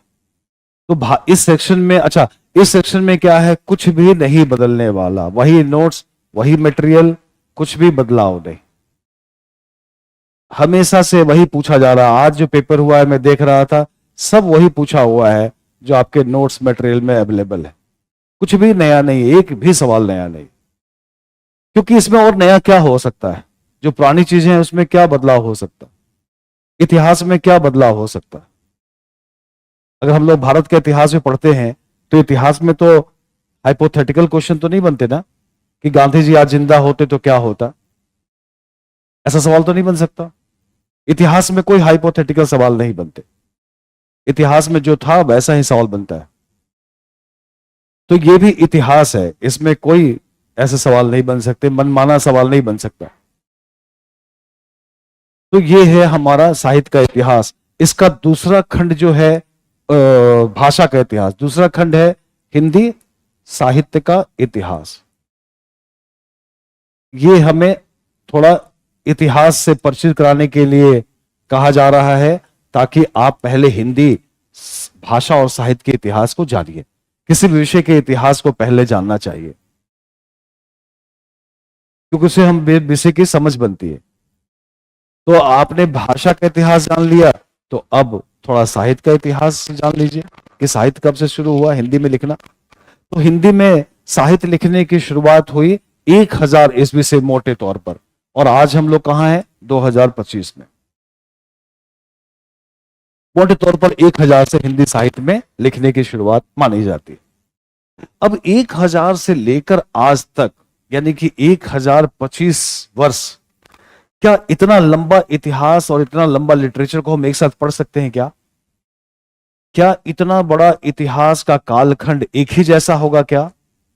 नहीं ना। हमारा भारत का जो इतिहास है उसको भी हम लोगों ने 3 खंडों में बांट दिया है, प्राचीन भारत, मध्यकालीन भारत और आधुनिक भारत। ठीक वैसे ही हिंदी साहित्य के इतिहास को, 1025 वर्ष के इतिहास को 3 खंडों में 4 खंडों में बांट दिया गया है, और उसका नाम दिया गया है, क्या क्या दिया गया है? आदिकाल, नंबर 2 भक्ति काल, नंबर 3 रीतिकाल, और नंबर 4 आधुनिक काल। अच्छा, ये बंटवारा कैसे करते हैं, कोई बताएगा? ये इतिहास को कैसे बांटते हैं? कैसे इतिहास को बांटते हैं? अपने भारत के इतिहास को भी कैसे बांटा गया है? बड़े परिवर्तन के आधार पे और प्रवृत्तियों के आधार पे, है ना। जब प्रवृत्तियां बदलती हैं तो साहित्य और वो समय बदल जाता है। हर काल के अपना अपना एक जीवन गतिशील है, तो बदलाव तो होगा ही ना। तो चीजें बदलती रहती हैं, और जब बदलती हैं तो हमें लगता है कि अभी इसको एक साथ पढ़ना, एक साथ रखना ठीक नहीं है। जैसे हम लोग इतिहास में देखते हैं, प्राचीन भारत और मध्यकालीन भारत। प्राचीन भारत की अपनी कुछ प्रवृत्तियां हैं, मध्यकाल की अपनी प्रवृत्तियां हैं, आधुनिक काल की अपनी प्रवृत्तियां हैं। प्राचीन भारत में राजतंत्र है, मध्यकालीन भारत में सामंतवाद है, आधुनिक काल में नवजागरण है। सीधा सीधा हम लोग पहचान लेते हैं। ठीक उसी तरीके से साहित्य के इतिहास में भी 4 कालखंडों में बांटा गया है। आदिकाल, जब हिंदी साहित्य में शुरू में रचनाएं हो रही थी। भक्ति काल, जिसमें भक्त संत आए और उन्होंने भक्ति वाली रचनाएं की। एक भक्ति की ऐसी रचना चली कि भक्ति आंदोलन नाम दे दिया गया। उसके बाद रीति काल, रीति का मतलब होता है परंपरा, परिपाटी। तो एक परिपाटी का उसमें पालन हुआ। उस काल में सारे कवियों ने श्रृंगारिक रचनाएं की, नख सिख वर्णन, नाखून से लेकर शिखर तक का वर्णन किया उन्होंने। शिखर पूरा श्रृंगार वर्णन का काव्य, और उसकी अपनी परिस्थितियां हैं, इसकी वजह से ऐसा किया। तो रीतिकाल की अपनी धारा है। और फिर आधुनिक काल, आधुनिक काल में साहित्य आधुनिक विचारों से प्रभावित है। जैसे आधुनिक भारत में नवजागरण है, वैसे हिंदी में नवजागरण आया, और उसने साहित्य का स्वरूप और उसकी प्रवृत्ति और उसका मिजाज बदल दिया। और साहित्य में भी अब श्रृंगार, वर्णन, भक्ति वगैरह सब छूट गया, और नए मुद्दे लिखे जाने लगे, जिसमें था नवजागरण, राष्ट्रीय चेतना, सामाजिक सुधार, परिवर्तन, स्त्री सम्मान, प्रकृति को भी सम्मान देना, कर्म की प्रधानता, भाग्यवाद और नियतिवाद को खारिज किया गया। एक तार्किकता आई, एक वैज्ञानिकता आई। और आधुनिक काल में अब साहित्य में भी गंभीर विचार और नए विचारों को रखा जाने लगा, जो परंपरागत विचार थे वही श्रृंगार वर्णन, प्रेम, प्रेम तो है लेकिन प्रेम का वो प्रकृति प्रेम और नक्सिक वर्णन नहीं है, बल्कि वो प्रेम अब जीवन के साथ यथार्थ में जुड़ कर आता है, सच्चाइयों वाला प्रेम है। उसमें बनावटीपन, चांद सूरज वाला प्रेम थोड़ा कम हुआ, है ना, जिसमें हर बात प्रकृति के प्रतीकों के जरिए कही जा रही थी और अतिशय वर्णन हो रहा था, कुछ जरूरत से ज्यादा ही वर्णन हो रहा था। इंसान इंसान नहीं भगवान बन गया था। कई बार जब हम किसी की प्रशंसा करते हैं तो इतना इतना ज्यादा तारीफ कर देते हैं, इतना ज्यादा बढ़ा चढ़ा देते हैं कि फिर वो बात थोड़ी नकली लगने लगती है। रीतिकालीन कवियों ने एक काम किया था, कहत नटत रीझत खींचत मिलत खिलत लजियात, भरे भौन में करत है नैनन सोही बात। तो उन्होंने खूब सजा सजा कर कविता लिखी, खूब शब्दों का चमत्कार दिखाया। हम सब एकदम अभिभूत हो गए कि गजब कमाल का कवि है। बिहारी के दोहों के बारे में कहा गया कि बिहारी सतसैया के दोहरे ज्यों नावक के तीर, देखन में छोटन लगे घाव करे गंभीर। तो उन कवियों ने खूब सजाया, खूब चांद सितारे तोड़े, लेकिन आधुनिक काल में लगा कि ये सब झूठी बातें। और निराला आ गया, निराला ने कहा कि इलाहाबाद के पथ पर मैंने देखा उसे, वह तोड़ती पत्थर। एक स्त्री जो पत्थर तोड़ रही है जेठ के महीने में और उसके माथे से पसीना निकल रहा है, कवि ने कहा कि सबसे सुंदर तो ये है, और सुंदरता की परिभाषा बदल गई। अब सुंदर कौन है? जिसके पास दिमाग है, जो परिश्रम कर रहा है, जो अपनी पहचान बना रहा है, अपनी अस्मिता के लिए लड़ रहा है, वो सबसे सुंदर है। सुमन सुंदर सुभग सुंदर मानव तुम सबसे सुंदरतम, पंत जी ने लिखा कि अब सबसे सुंदर कौन है? मानव है। अब वो प्रकृति और वो सब नहीं है। वैसे आजकल हिंदी सिनेमा में तो आजकल भी वही चल रहा है कि मैं तेरे लिए 12 15 या कितना 16 सितारे तोड़ लाऊं, चांद तोड़ लाऊं। आजकल भी ऐसे ऐसे गाने आते हैं कि मैं तेरे लिए क्या इतने 16 17 मुझे सुनता हूं मैं, याद नहीं, सितारे तोड़ लाऊं, चांद तोड़ लाऊं। लेकिन अब बेचारा चांद भी शर्मा गया होगा कि कितने दिनों तक मेरा इस्तेमाल करोगे, है ना। और हिंदी कवि अकीज ने लिखा भी है कि मैं तुम्हें चांद नहीं कहता, फलाना नहीं कहता, ठिकाना नहीं कहता, तो इसका मतलब ये नहीं कि मेरा प्यार कम हो गया है, बल्कि ये उपमान मैले हो गए। ज्यादा घिसने से बर्तन का मुलम्मा छूट जाता है, यानी कि ज्यादा ज्यादा वही चांद सितारे तो उसकी भी चमक घिस गई। तो अगर चांद सितारे हम नहीं कहते तो इसका मतलब ये नहीं है कि हमारी भावनाओं में कोई कमी है, बल्कि अब उनके बहाने कहने की बात नहीं है। आधुनिक काल है, सीधे सीधे बात कहने की जरूरत। तो आधुनिक काल, अब इस चारों काल को हमें पढ़ना है और चारों काल से सवाल क्या पूछे जाते हैं। पहले तो इसकी सबसे पहले तो ये चारों काल के बारे में हम देखें कि इन चारों कालों की परिस्थितियां क्या है, अलग अलग किन परिस्थितियों में ये शुरू हुआ, इसकी प्रवृत्तियां क्या है, साहित्य की प्रवृत्ति क्या है और विशेषता क्या है ना। प्रवृत्ति और विशेषताएं, प्रवृत्तियां कर सकते हैं हम लोग क्योंकि एक नहीं कई हैं, तो प्रवृत्तियां और विशेषताएं क्या हैं, इसके प्रमुख रचनाकार कौन कौन से हैं, रचना और रचनाकार हर एक काल का, ठीक है ना। और फिर इसकी उपलब्धियां क्या हैं, हर एक काल की उपलब्धियां क्या है और सीमाएं क्या है, इस काल की कमियां क्या है, सीमाएं क्या है, बस यही हमें पढ़ना है। जब हम लोग आदिकाल की बात करें, भक्ति काल की, तो उस काल की परिस्थितियां क्या है, उस दौर में किस तरह की रचनाएं लिखी जा रही थी, यानी कि प्रवृत्ति क्या है, उस काल की समग्र विशेषता क्या है, क्या खास खास बातें, उस काल की कुल उपलब्धि क्या है और उसकी कमी क्या है उस काल की, और फिर उस काल के बड़े रचनाकार कौन है, किस तरह की रचनाएं लिखी उन्होंने, ये सारी चीजें। तो चारों काल के बारे में जो हम पढ़ते हैं तो आप सवाल उठा के देख ले, सारे सवाल इन्हीं चारों से पूछे गए।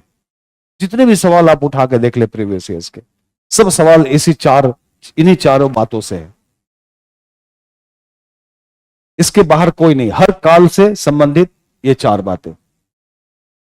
तो फर्स्ट पेपर का नेचर ऐसा है, थोड़ी अगर रुचि ले, थोड़ा इंटरेस्ट ले, थोड़ा रेगुलर पढ़ें, थोड़ा लिखते रहें, थोड़ा फोकस हो, थोड़ा विश्लेषण भी करें, पढ़ने से भी ज्यादा इंपॉर्टेंट है उस पर थोड़ा सोचना, चिंतन मनन, पढ़ना, गुनना, तो ये सब आइडिया लगेगा कि उस काल की विशेषताएं क्या है, परिस्थितियां क्या है ना।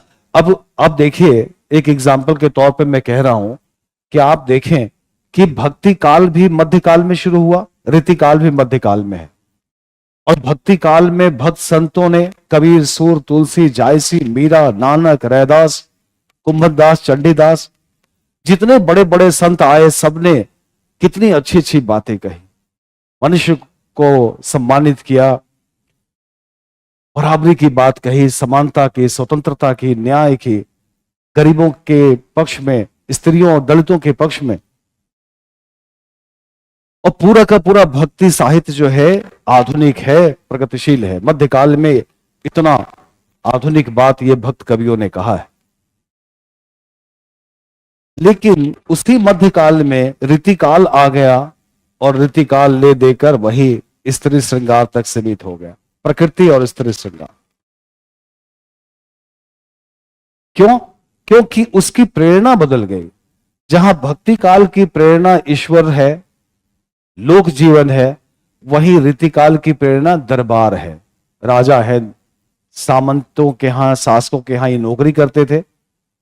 ये कवि, रीतिकालीन कवि, तो उनके दरबारी कवि है, तो उनके दरबार के सामान जुटाते हैं। दरबार में राजाओं को क्या चाहिए था? मनोरंजन। और कवियों को क्या चाहिए था? पैसा। नौकरी कर रहे थे। तो अब ये शास्त्रीय बात कर रहे हैं, रस, अलंकार, छंद, ये सब कविता सजाकर अपने दरबार में राजाओं को सुना रहे हैं। अच्छा, दरबार में जो सामंतवाद लोग हैं, जिनका जीवन भोग और विलासता पर है, वो क्या दुख दर्द सुनेंगे क्या? वो क्या गरीबों की बात सुनेंगे क्या?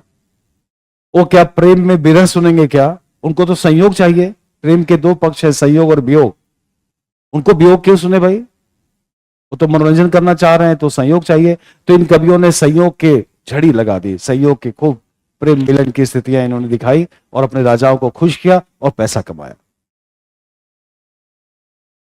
तो दौर एक ही है, लेकिन एक दौर की कविता की प्रेरणा, एक दौर के साहित्य की प्रेरणा ईश्वरीय प्रेरणा है, लोक जीवन है। वहां वो लोग सब भक्ति भाव से प्रेरित है और इसीलिए उनको किसी से कोई डर नहीं है, किसी से कुछ नहीं ले। जिनको कछु ना चाहिए सो है साहन के सा, वो साहों के भी साह है, बादशाहों के भी बादशाह है, जिनको कुछ नहीं चाहिए। लेकिन रीतिकालीन कवियों को पैसा चाहिए। तो ये क्या करते हैं? ये दरबार में सुनाते हैं। तो परिस्थितियां एक ही हैं, लेकिन उस साहित्य की प्रेरणा क्या है, मोटिवेशन क्या है, कहां से वो इंस्पायर्ड हो रहे हैं, किससे प्रेरित हो रहे हैं, ये ज्यादा महत्वपूर्ण होता है। आधुनिक काल में कविता क्यों आधुनिक हो गई? आधुनिक काल में हम सब क्यों आधुनिक हो गए? क्योंकि इसकी प्रेरणा नवजागरण है। नवजागरण ने हमारी सोच, हमारी दृष्टि, हमारी समझ को बदल दिया। तो नवजागरण को यदि हम जानते हैं तो हम आधुनिक काल को जान जाएंगे। तो कहां से कोई समाज, कोई समय, समाज कहां से प्रेरित हो रहा है, बस उसको समझने की जरूरत है, जिसको हम लोग कहते हैं परिस्थितियां। क्योंकि कौन सी परिस्थिति है? एक दौर में प्रेम पर कैसी कविताएं लिखी जा रही है, दूसरे दौर में प्रेम पर कैसी कविताएं लिखी जा रही है, और आज के दौर में कैसे लिखी जा रही हैं। आज के दौर में प्रसंग बस मुझे केदारनाथ सिंह की एक पंक्ति याद आती है। केदारनाथ सिंह ने लिखा कि जहां लिखा है प्यार वहां सड़क लिख दो, कोई फर्क नहीं पड़ता। हमारे जमाने का मुहावरा है, कोई फर्क नहीं पड़ता। तो आज का कवि कह रहा है कि जहां लिखा है प्यार वहां सड़क लिख दो, प्यार और सड़क में कोई फर्क नहीं है। इतना हम और संवेदनशील हो गए हैं कि अब किसी भी शब्द को किसी चीज से रिप्लेस कर दो। और खासकर प्रेम जब हम कहते हैं तो उसका मतलब है संवेदना, भावना, लगाव। लेकिन उस जगह पे भी कोई भी चीज लगा दो, क्योंकि आज कोई फर्क नहीं पड़ता। आज का मुहावरा है हम सबके जीवन का, कोई फर्क नहीं पड़ता। आजकल हम लोग टेंशन नहीं ले रहे हैं, है ना। आजकल का एक मुहावरा है, आजकल का एक चलन है कि टेंशन नहीं लेना है जीवन में। और टेंशन नहीं लेना है, इसका क्या मतलब है? इसका मतलब है कि किसी भी चीज पे गंभीरता से सोचना नहीं है, सब चीज को पास करो। ज्यादा टेंशन नहीं लेना है, ज्यादा किसी भी चीज पे सोचना नहीं है। और फिर जब सोचना नहीं है तो फिर जीवन जिए जा रहे हैं और जिंदगी पे एहसान किए जा रहे हैं, वो वाली बात है। क्यों टेंशन नहीं ले भाई, जीवन में थोड़ा टेंशन तो लेना पड़ेगा ना, गंभीरता तो लेनी पड़ेगी कि जीवन क्यों जी रहे हैं, है ना। एक फिल्म का गाना आया था, मजाक मजाक में ही सिलेंगे, गाना ने बड़ा अच्छा गाना था कि मैं ऐसा क्यों हूं, है ना। मैं ऐसा क्यों हूं, मैं वैसा क्यों हूं, एक गाना फिल्म का था, मेरे ख्याल से ऋतिक रोशन की फिल्म का था। हाँ? उसकी लाइन थी कि मैं ऐसा क्यों हूं। तो कम से कम मजाक में ही सही अपने आप से सवाल तो पूछ रहा कि मैं ऐसा क्यों हूं। खैर, तो साहित्य जो है वो एक गंभीरता भी पैदा करता है, केवल मजाक साहित्य का उद्देश्य नहीं है। तो ये इसमें है। अब आइए जरा पेपर 2 में देखिए जरा। अगर पेपर 2 की हम बात करें तो पेपर 2 में पहला हिस्सा है पद, जिसको हम लोग कहते हैं काव्य, या हम लोग इसको कविता भी कहते हैं। अब हमें कविता पढ़ने की जरूरत है। फर्स्ट पेपर में पहला भाग है कविता। कविता हम लोग स्कूल के दिनों से पढ़ते आ रहे हैं, है ना। और क्यों पढ़ रहे हैं पता तो नहीं है, लेकिन पढ़ते आ रहे हैं। कई बार कविता अच्छी भी लगती है, पुराने कवियों की कविता छंदबद्ध होती है, बड़ी अच्छी लगती है ना। जो भी कबीर सूर तुलसी जायसी की जो कविताएं हैं बड़ी अच्छी है, छंदबद्ध है। सदगुरु हमसो रीझ कर कहा एक प्रसंग, बरसा बादल प्रेम का भीज गया सब अंग। कबीर का दोहा हमें बड़ा अच्छा लगता है। रहीमन धागा प्रेम का मत तोड़ो छटकाए, टूटे से फिर ना जुड़े, जुड़े गांठ पड़ जाए। तो सरल तरीके से बड़े दोहा छंद में लोगों ने अपनी बात कही है, बड़ा मजेदार लगता है, बड़ा अच्छा लगता है।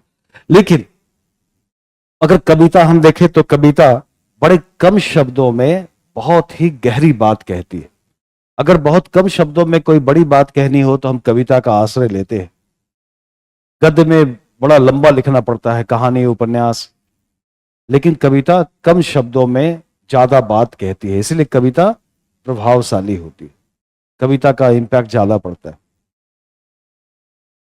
धूमिल ने कहा है कि कविता भाषा में आदमी होने की तमीज है। कविता सब लोग नहीं लिख सकता, कविता के लिए गहराई चाहिए। ये कविता नहीं जो व्हाट्सएप और सोशल मीडिया पे चलता रहता है। वो जा रही थी मैं आ रहा था, वो देख रही थी मैं देख रहा था, ये वाली कविता नहीं।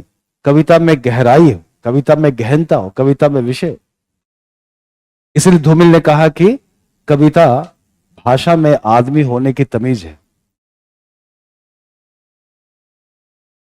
तो कविता एक बहुत ही सघन एक फॉर्म है लिटरेचर का, और इसलिए कविता को खोलने की जरूरत पड़ती है, कविता को व्याख्या करने की जरूरत पड़ती है, उसको उद्घाटन करने की जरूरत पड़ती है। और इसलिए कविता पे हमसे व्याख्या पूछा जाता है कि आप इसके अर्थों को खोलिए, इसका उद्घाटन करिए, बताइए, इसकी व्याख्या करिए। तो कविताएं हमें पढ़नी है, और ऐसी कितनी कविताएं हमें पढ़नी है? 12 कवियों को पढ़ना है। और अमूमन सभी कवियों की एक एक कविता है, एक दो कवियों की 2 कविता है ना। 12 कवियों की कविताएं हमें पढ़नी है, जिसमें शुरुआत है मध्यकाल के कवि कबीर से। कबीर, सूरदास, तुलसी, मलिक मोहम्मद जायसी, और फिर आधुनिक काल के कवि मैथिली शरण गुप्त, रामधारी सिंह दिनकर, सूर्यकांत त्रिपाठी निराला, जयशंकर प्रसाद, माधव गजानंद, गजानंद माधव मुक्तिबोध, सच्चिदानंद हीरानंद बादशायन अज्ञे, और फिर नागार्जुन, है ना।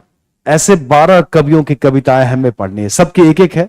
गोस्वामी तुलसीदास की 2 कविता लगी हुई है, एक रामचरितमानस का सुंदरकांड जो उसका 5वां कांड है, और उनकी एक कविता है कवितावली, उसका उत्तरकांड। और निराला की 2 कविता पढ़नी है, राम की शक्ति पूजा और कुकुरमुत्ता।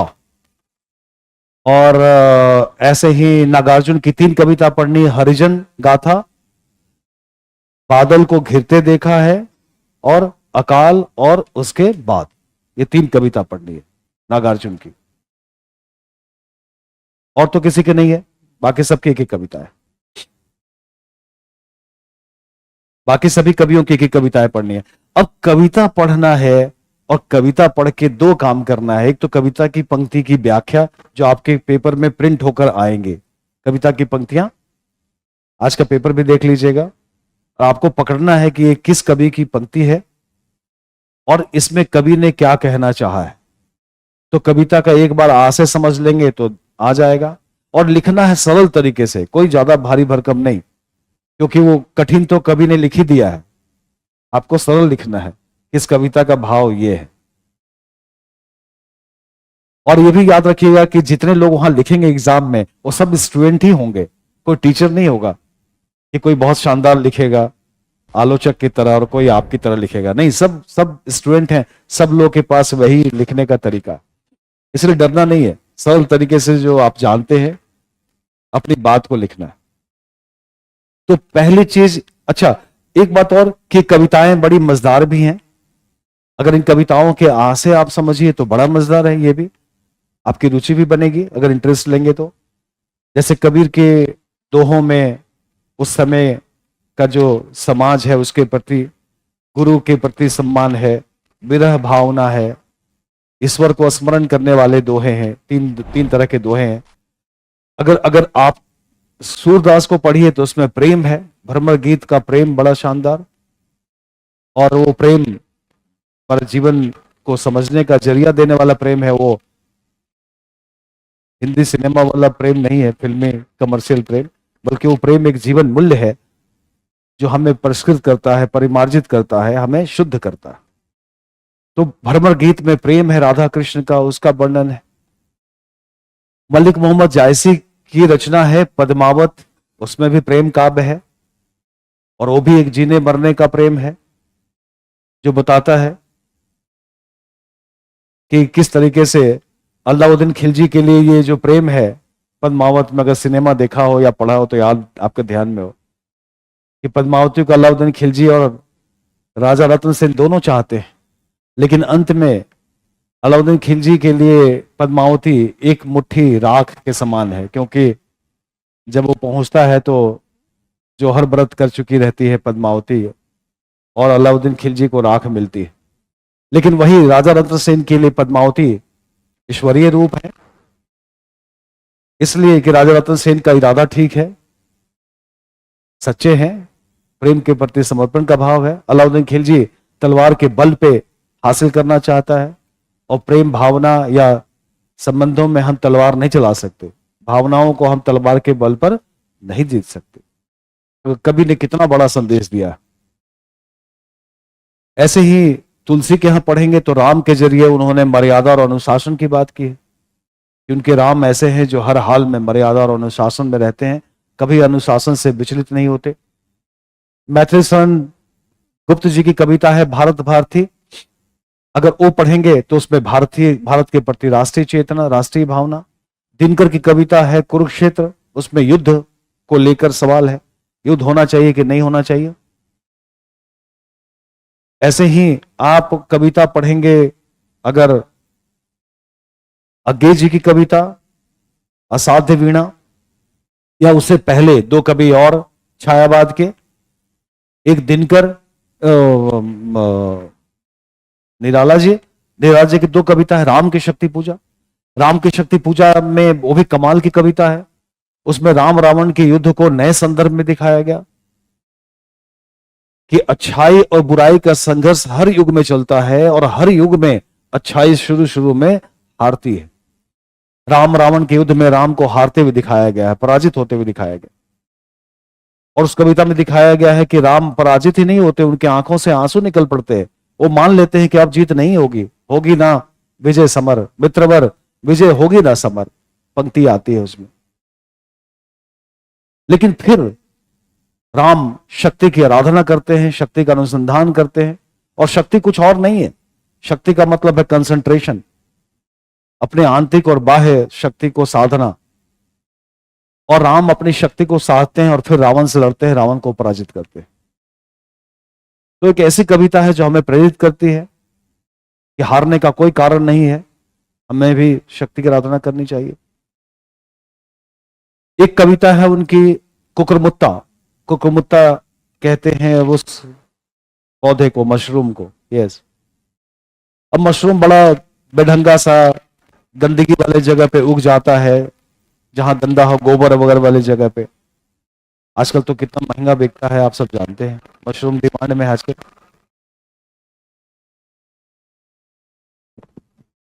वेजिटेरियन वाले लोगों के लिए मशरूम बड़ा डिमांड में, वैसे सबके लिए है। लेकिन वो कहां उगता है? गंदगी वाले जगह पे। और उसको निराला जी ने गुलाब के सामने खड़ा कर दिया। गुलाब का क्या भव्य आकर्षण है, आप सब जानते हैं। उसके सामने कहां, गंदगी में उगा हुआ कुकुरमुत्ता। और दोनों को आमने सामने रखकर वो दिखाते हैं कि कुकुरमुत्ता अच्छा है, क्योंकि कुकुरमुत्ता अपने बलबूते, अपनी हैसियत, अपनी अस्मिता, अपनी पहचान बनाता है। और गुलाब कई सारे माली रखने वाले, खाद पानी, उसका देखभाल, कटिंग, तब गुलाब खिलता है। गुलाब यूं ही अच्छा नहीं लगता। तो एक तरफ गुलाब है जिसके लिए इतने सारे लोग हैं देखभाल के लिए, और एक तरफ कुकुरमुत्ता है,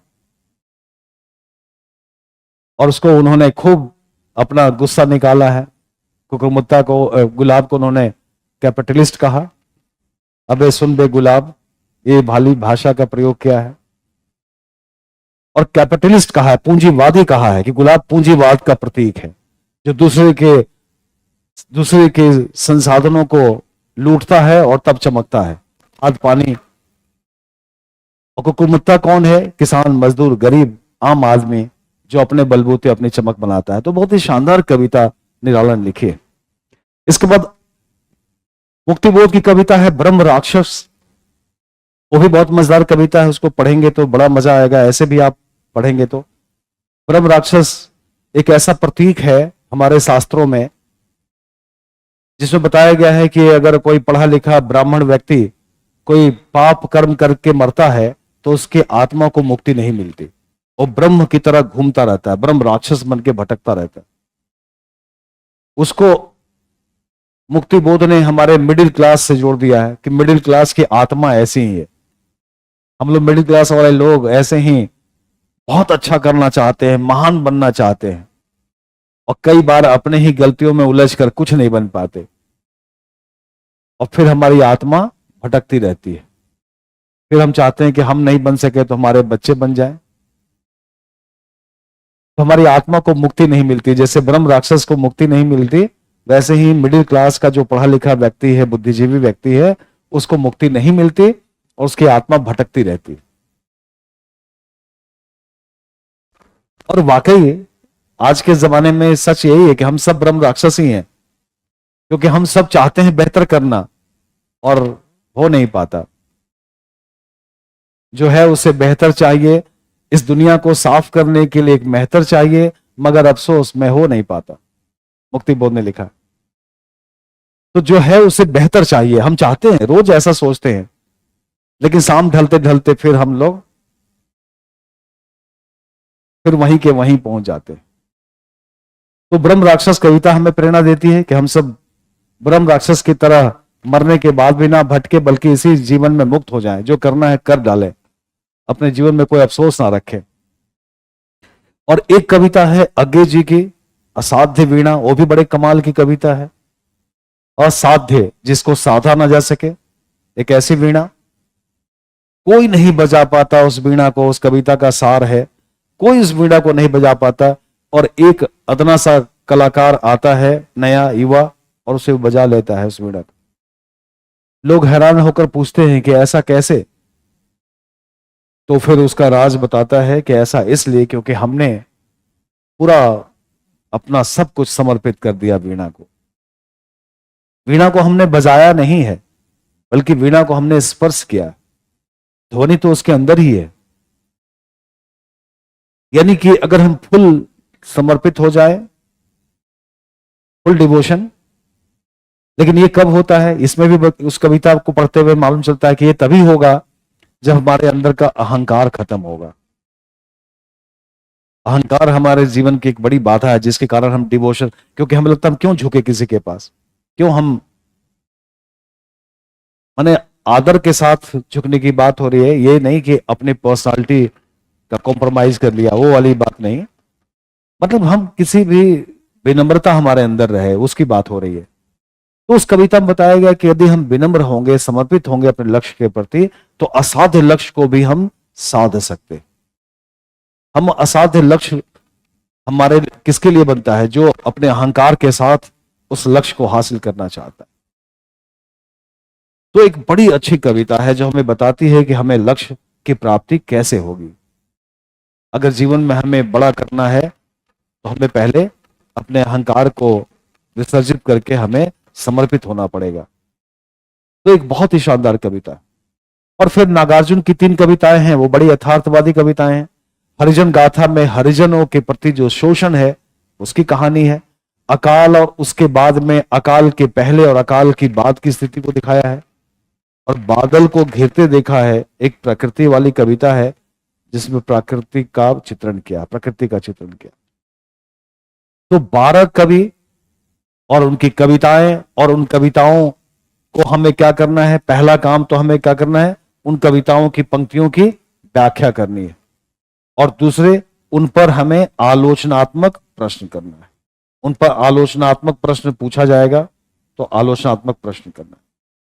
तो पहले पार्ट में पहला जो हिस्सा है उसमें हमें यही करना है, कविताओं का खूब बढ़िया से आस्वादन करना है, पढ़ना है बड़े मजे से, जैसे मैं जिक्र कर रहा हूं। उसके सारे शब्दों के अर्थ और तार सुलझाने हैं कि कवि ने क्या सोचकर कविता लिखा। और कविता तो हम सब लिखते हैं, कहने का मतलब है हम सब कुछ जो कुछ लिखते हैं, कहीं ना कहीं हमारे मन में कोई भाव, जब अपने मन से हम कुछ लिखते हैं तो कविता ही है। कोई अच्छा लिखता है, कोई खराब लिखता है, लेकिन हम सब कुछ ना कुछ तो लिखते ही हैं। नहीं लिखते हैं तो हमारे मन में भावनाएं तो निरंतर चलती रहती है। कभी हम नहीं बन पाते, हाँ कभी कभी ठोकर लगती है तो कभी भी बन जाते हैं, है ना। कभी कभी जीवन में ठोकर लगती है तो कभी भी बन जाते हैं।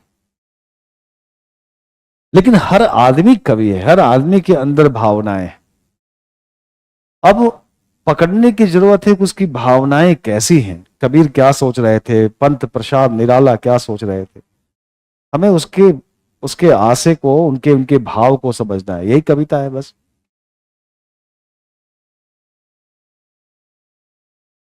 और कविता, जैसा कि मैंने शुरू में कहा कि कविता को हमें मजाक में नहीं लेना चाहिए। कविता भी बड़ी चीज है। कविता में कवि जो है अपने भाषा के जरिए एक पूरा संसार रचता है। आप देखिए गोस्वामी तुलसीदास को, उन्होंने अपनी कविता में राम राज्य की परिकल्पना की। मध्यकाल में उन्होंने राम राज्य की परिकल्पना की। और राम राज्य कैसा है, जैसा आज का हमारा समाज, जो हमारे संविधान के जरिए हासिल करने की बात कही गई है, जिसका हमारे संविधान की प्रस्तावना में जो बातें कही गई है, समानता, स्वतंत्रता, न्याय वगैरह वगैरह, वही वही वही समाज, वैसा ही आदर्शवादी और साम्यवादी समाज गोस्वामी तुलसीदास अपने रामराज में वर्णन कर रहे हैं। तो आप देखिए कि कितना पहले गोस्वामी जी ने सपना देखा, कैसा सपना देखा। उस काल के लिए उनका ये जो विचार है वो कल्पना था, इटोपिया कहते हैं, इटोपिया था, सच नहीं था। या फिर आप सूरदास को देखिए, सूरदास ने अपनी कविता में राधा कृष्ण के प्रेम में स्वतंत्रता दिखाई, अभिव्यक्ति की आजादी दिखाई। उस समय स्त्रियों को इतनी आजादी कहां थी मध्यकाल में, लेकिन वो आजादी धीरे धीरे आई है ना। आज तो स्त्री पुरुष सब लोग अपनी भावनाओं की अभिव्यक्ति कर रहे हैं। उन्होंने स्त्रियों को उस जमाने में नाम लेकर पुकारा, यशोदा, राधा। जिस जमाने में स्त्रियों का नाम लेना मना था, स्त्रियों का नाम नहीं ले सकते थे। तो एक जमाने में जो कवि लिखता है, सोचता है, वो अगले जमाने में हकीकत के रूप में सामने आता है। इसलिए कविता को हमेशा हमें बहुत ही बेहद गंभीरता के साथ लेनी चाहिए। याद रखिएगा, कोई टूटा फूटा भी लिख रहा है तो उसको समझना चाहिए कि क्या लिखना चाह रहा है, उसके भाव क्या है, वो कहना क्या चाह रहा है, उसके अंदर जरूर कोई उथल पुथल है। कभी कोई ऐसी तान सुनाओ कि उथल पुथल मच जाए, केदारनाथ अग्रवाल की कविता। कभी कोई ऐसी तान सुनाओ कि उथल पुथल मच जाए, यानी कविता भी हमारे अंदर उथल पुथल मचा सकती है। क्या कबीर की कविता हमारे अंदर उथल पुथल नहीं मचाती? काकर पाथर जोड़ के मस्जिद लियो बनाए, ता चढ़ी मुल्ला बांग दे क्या बहरा हुआ खुदाए, सोचे पे मजबूर नहीं करती।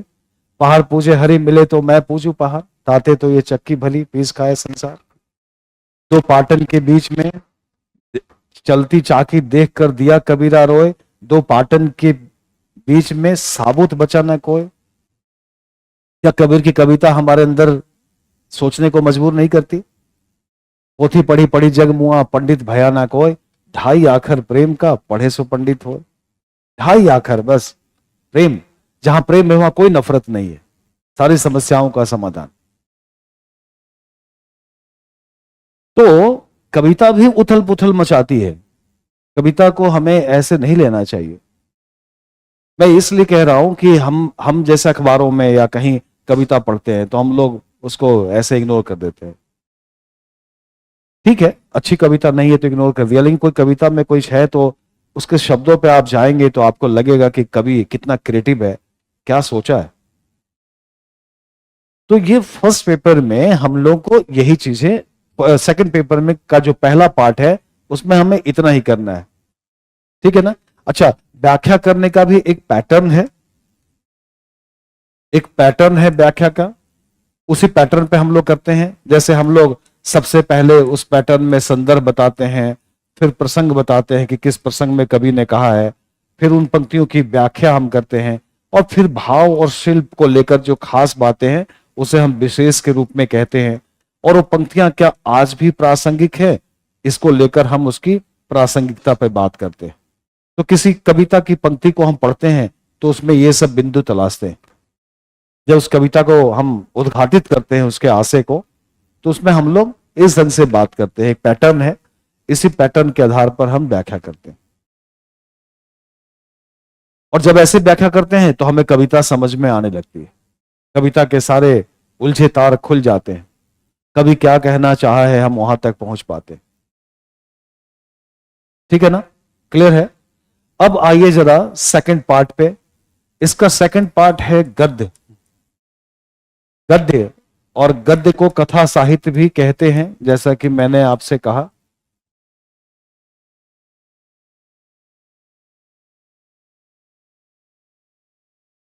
कथा साहित्य, गद्य, गद्य, गद्य से का मतलब हुआ कहना, जो कहा जाए। कविता में हम अपनी भावनाओं को कब शब्दों में व्यक्त करते हैं, गद्य में कहते हैं, और गद्य में हम विस्तार में कहते हैं। ठीक है, गद्य में हम विस्तार में कहते हैं। तो गद्य भी एक बहुत ही एक ऐसी विधा है जिसमें हमें कहने के लिए बड़ा अवसर मिलता है। और गद्य में कहानी, उपन्यास, नाटक, निबंध, लेकिन हमें गद्य की केवल 4 विधाएं पढ़नी है। कौन कौन सी? कहानी पढ़नी है, ठीक है ना, उपन्यास हमें पढ़ने हैं, हमें नाटक पढ़ने हैं, और हमें निबंध पढ़ना है। ठीक है ना। कहानियां लगभग लगभग मेरे ख्याल से 32-35 के आसपास हैं, उपन्यास 4 हैं, नाटक 3 हैं, और निबंध 9 है। 9 निबंध हमें पढ़ना है। और पैटर्न इसमें भी वही है। सबसे पहला व्याख्या, इनकी पंक्तियां दी जाएंगी, उनसे व्याख्या करनी है। नंबर 2, इन पर आलोचनात्मक प्रश्न करना है, यानी कि उसके अंदर से सवाल पूछे जाएंगे, उन प्रश्नों का हमें उत्तर देना है। इसमें भी 2 ही तरह के सवाल पूछे जाएंगे, व्याख्या और आलोचनात्मक प्रश्न। कहानियां हम पढ़ते आए हैं, जानते हैं, कहानियां छोटी होती हैं और बड़ी मजेदार होती हैं। हम सबका जीवन भी कहानी ही है, रोज कहानियां बनती हैं हमारे जीवन में। उपन्यास थोड़े बड़े होते हैं।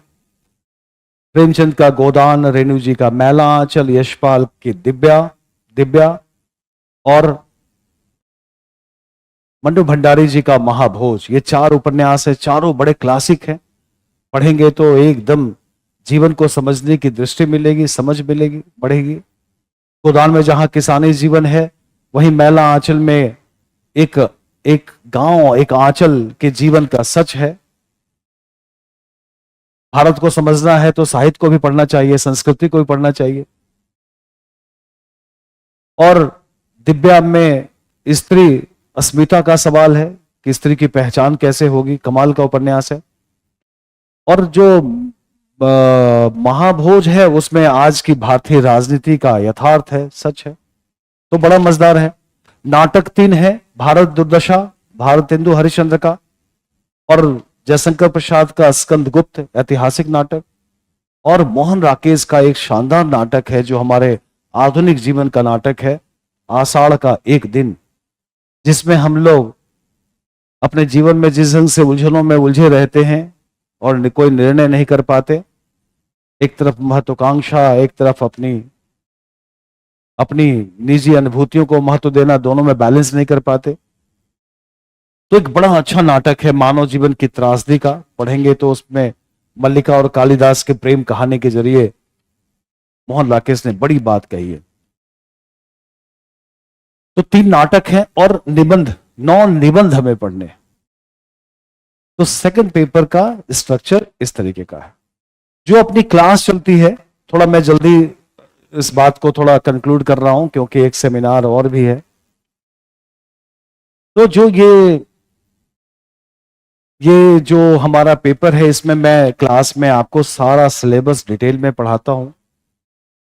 इस पर हर एक टॉपिक पे एक अच्छा नोट्स भी आपको है, लिखने की प्रैक्टिस, और इसमें मेरे 2-4 स्टूडेंट भी दिखाई दे रहे हैं जो बैच में हैं। तो लिखने पर मैं सबसे ज्यादा जोर देता हूं, और ये आप सब लोग गवाह हैं कि लिखने की गारंटी मेरी है। लिखने तो मैं आपको सिखा ही दूंगा, ये तो 100% है कि आपको लिखना ही पड़ेगा। और मुझे इस बात की बड़ी खुशी भी है कि जो मेरे छात्र पढ़ते हैं वो अंततः क्लास शुरू होने से लेकर आखिरी तक उनको लिखने आ भी जाता है। तो लिखना होगा, प्रैक्टिस करना होगा। मैं खुद कॉपी चेक करता हूं, आपके व्यक्तिगत रूप से बात करता हूं, आपके लिखने से आपको मैं पहचानता हूं कि कौन क्या लिखता है। तो एक ये इसका है, और फिर पूरे सिलेबस को पढ़ते हैं हम लोग और उस पर विस्तार से सारे मामले, जितने भी सवाल बनते हैं, प्रीवियस इसके क्वेश्चंस, और उस पर डिस्कशन, और आपको कैसे अच्छे मार्क्स मिले। और शायद यही वजह है कि हिंदी में बहुत लोगों ने रिजल्ट भी दिए, बहुत लोगों ने रिजल्ट दिए। इसमें मैं इस बात को क्या आपको बताऊं कि, लेकिन उसकी वजह यही है कि आपको अच्छा लिखने आता है तो आप अच्छा उसमें रिजल्ट दे सकते हैं। तो 2-3 चीजें हैं कि एक तो आप सिलेबस को लेकर चलेंगे हम लोग, और बहुत आपको ज्यादा नहीं पढ़ने की जरूरत है। मैं आपको सारी चीजें दूंगा, स्टडी मटेरियल वगैरह, ज्यादा इधर उधर नहीं जाना है। आप प्रीवियस से क्वेश्चन उठाकर लिखेंगे तो आपके अंदर आत्मविश्वास आएगा कि हमने जो पढ़ाया वो कैसा पढ़ाया। और एक अच्छे शिक्षक की ये एक उसका दायित्व है कि केवल सिलेबस खत्म ना करे, बल्कि वो बताए कि उनमें, उनके छात्रों में परिवर्तन आया है कि नहीं। तो आप में परिवर्तन आएगा, ये मैं शुरू में हर बैच में कहता हूं कि जो आज एडमिशन के दिन आप ज्वाइन कर रहे हैं और जब ये कोर्स खत्म होगा तब आप वही नहीं रहेंगे जो आज है। आपके व्यक्तित्व में, आपके सोचने में, आपके विचारों में एक गहरा परिवर्तन साफ साफ दृष्टिगोचर होगा, दिखाई देगा। तो ये एक मैं आपसे अपनी तरफ से ये बात कहना चाहूंगा। बस इतनी सी बात है। अगर अब आप जल्दी से कुछ सवाल, अगर किसी को कुछ पूछना हो, कोई भी अगर आपके मन में इस चर्चा से कोई बात आई हो तो आप बेहिचक पूछ सकते हैं। किसी को कुछ अगर पूछना हो तो, कोई ऐसी बात जो मैं शायद मुझसे रह गया हो, छूट गया हो, मैं शायद ना कह पाया हूं, कोई ऐसी बात। कोर्स लगभग 4-5 महीने का मान के चले, है ना? ठीक है ना, 4 महीने का, लेकिन थोड़ा लंबा भी हो जाता है छुट्टी वगैरह के लेकर। क्लास मेरी रेगुलर चलती है, क्लास मेरी छुट्टी नहीं होती, कोई अगर ऐसी हो जाए परिस्थितियां तो होती है, वरना मेरी क्लास रेगुलर चलती है। ठीक है ना। और वीकली टेस्ट रेगुलर हम लोग करते हैं, रेगुलर अभी चल रहा है अपना। टेस्ट सीरीज भी है इस कोर्स के साथ में, जो मेंस वालों के लिए है, और उसमें आप लोग भी शामिल होंगे। इंडिविजुअल आप हमसे बात कर पाएंगे। मैं इंडिविजुअल, मैंने जैसा पहले कहा कि मैं अपने हर एक स्टूडेंट को जानता हूं, चाहे संख्या 200 या 400, और उसकी वजह यह है उसका लेखन। तो लिखता कैसा, मैं लिखने की वजह से हर किसी को पहचानता हूं, पहचान जाता हूं, क्योंकि मैं मानता हूं कि लिखना ही है जो आपको पार लगाएगा। कुछ कहना है? हिंदी साहित्य, हिंदी साहित्य शुरू करने के लिए आप बेहतर तरीका है कि आप रचनाओं को पहले पढ़ें। एक बार रचनाओं को जरूर पढ़ लें, ऑडियो वीडियो किसी भी फॉर्म में हो, एक बार कहानी को जानना जरूरी है। हिंदी साहित्य में सभी रचनाओं की स्टोरी पे आपकी बड़ी अच्छी पकड़ होनी चाहिए कि उसका थीम क्या है, क्योंकि वही घुमा कर लिखना होता है। तो हर जितनी भी कहानी है, जितनी भी रचनाएं हैं, सबके थीम को बहुत बेहतर तरीके से आपको पकड़ना है। ये चीज आप लोग करें। तो फिलहाल रचनाओं को पढ़ लें। मेरी जब क्लास चलेगी तो मैं भी पूरी कहानी बताता हूं, क्योंकि मुझे भी लगता है कि जब तक कहानी नहीं जानेंगे मेरी बात ही नहीं समझ पाएंगे, डिस्कशन। लेकिन अपने से खुद से भी रचनाओं को एक बार जरूर सब लोग पढ़े। रचना फिर आलोचना, ठीक है ना। पहले रचना रचना और फिर तब आलोचना की किताब और लेक्चर। बैकग्राउंड की तो कतई आवश्यकता ही नहीं है, कोई बैकग्राउंड के नहीं। आप मूवी देखने जाते हैं, किसी से कोई पूछ के ट्रेनिंग लेके जाते हैं क्या? मूवी में क्या है? जीवन है। लिटरेचर में क्या है? जीवन है। कोई बैकग्राउंड की जरूरत नहीं है, कोई बैकग्राउंड नहीं, क्योंकि यहां कोई बैकग्राउंड या कोई कोई कोई फिलॉसफी, कोई मॉडल, कोई सिद्धांत है ही नहीं। कोई ऐसा नहीं। मैंने संक्षेप में कुछ रचनाओं की चर्चा की, ज्यादा तो नहीं। उसके लिए क्या करना है? कोई ऐसे कॉन्सेप्ट की जरूरत नहीं है, कोई नहीं ऐसा। तो जो लोग डरते हैं हिंदी साहित्य, कुछ लोग समझते हैं कि हिंदी साहित्य में बहुत रटना होगा कविताएं, ऐसा भी नहीं है। कुछ लोग समझते हैं कि मैं लिख नहीं पाऊंगा या पाऊंगी, कैसे लिखेंगे। लेकिन यही सब भी एक ट्रेनिंग है, धीरे धीरे धीरे धीरे वो आ जाता है, लिखने की शैली आ जाती है। और फिर यही वाली शैली तो जीएस में भी आपको चाहिए। आप हिंदी से बच जाएंगे तो क्या बच जाएंगे? क्या जीएस में आपकी भाषा अच्छी नहीं होनी चाहिए? क्या जीएस में आपको एक स्टैंडर्ड लेखन नहीं चाहिए? केवल शब्द बदल जाएंगे। लिटरेचर में थोड़े दूसरे शब्द भाषा का प्रयोग करते हैं, जीएस में थोड़ा फैक्चुअल शब्दों का इस्तेमाल करते हैं, उसकी भाषा शैली अलग है। लेकिन लिखना तो वहां भी है और यहां भी है, ठीक है ना। तो इससे आप बच नहीं सकते। और कोई सवाल किसी का? कोई प्रश्न अगर आप पूछना चाहते हो तो? नहीं? क्या है? कोई नहीं? ऐसे प्रश्न पूछना चाहिए आपको, लेकिन कोई बात नहीं। तो ये क्लास अपनी शुरू हो रही है 8 तारीख से। आज 31 है, 7 दिन का समय है अभी बीच में। और 8 तारीख से क्लास शुरू होगी। क्लास शुरू होगी आधुनिक काल से, ठीक है ना। एक राउंड में चलता रहता है और फिर वहां जाकर खत्म होता है। तो एकदम आधुनिक काल की रचनाओं को हम लोग पढ़ेंगे, ठीक है। और यहां कोई कनेक्शन नहीं है कि ये पढ़ा है तब ये पढ़ेंगे। सबकी अलग पृष्ठभूमि है, सबका अलग मामला है। तो हम लोग आधुनिक काल के कवियों से, आधुनिक काल से हम लोग रचनाओं को पढ़ना शुरू करेंगे, ठीक है ना। कहानी, कविता, फिर उपन्यास और तमाम गद्य की रचनाएं। क्या?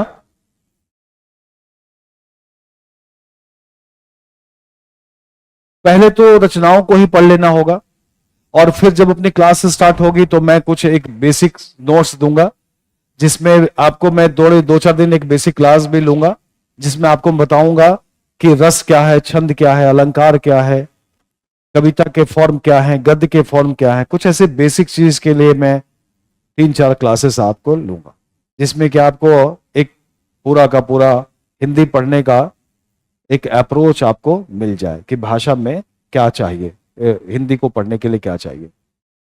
तो वो मैं शुरू में क्लास लेता हूं, तब आता हूं टॉपिक पे, ठीक है ना। तो हमारे लिटरेचर के दो पक्ष हैं, भाव पक्ष और शिल्प पक्ष। एक कंटेंट है, एक प्रेजेंटेशन है।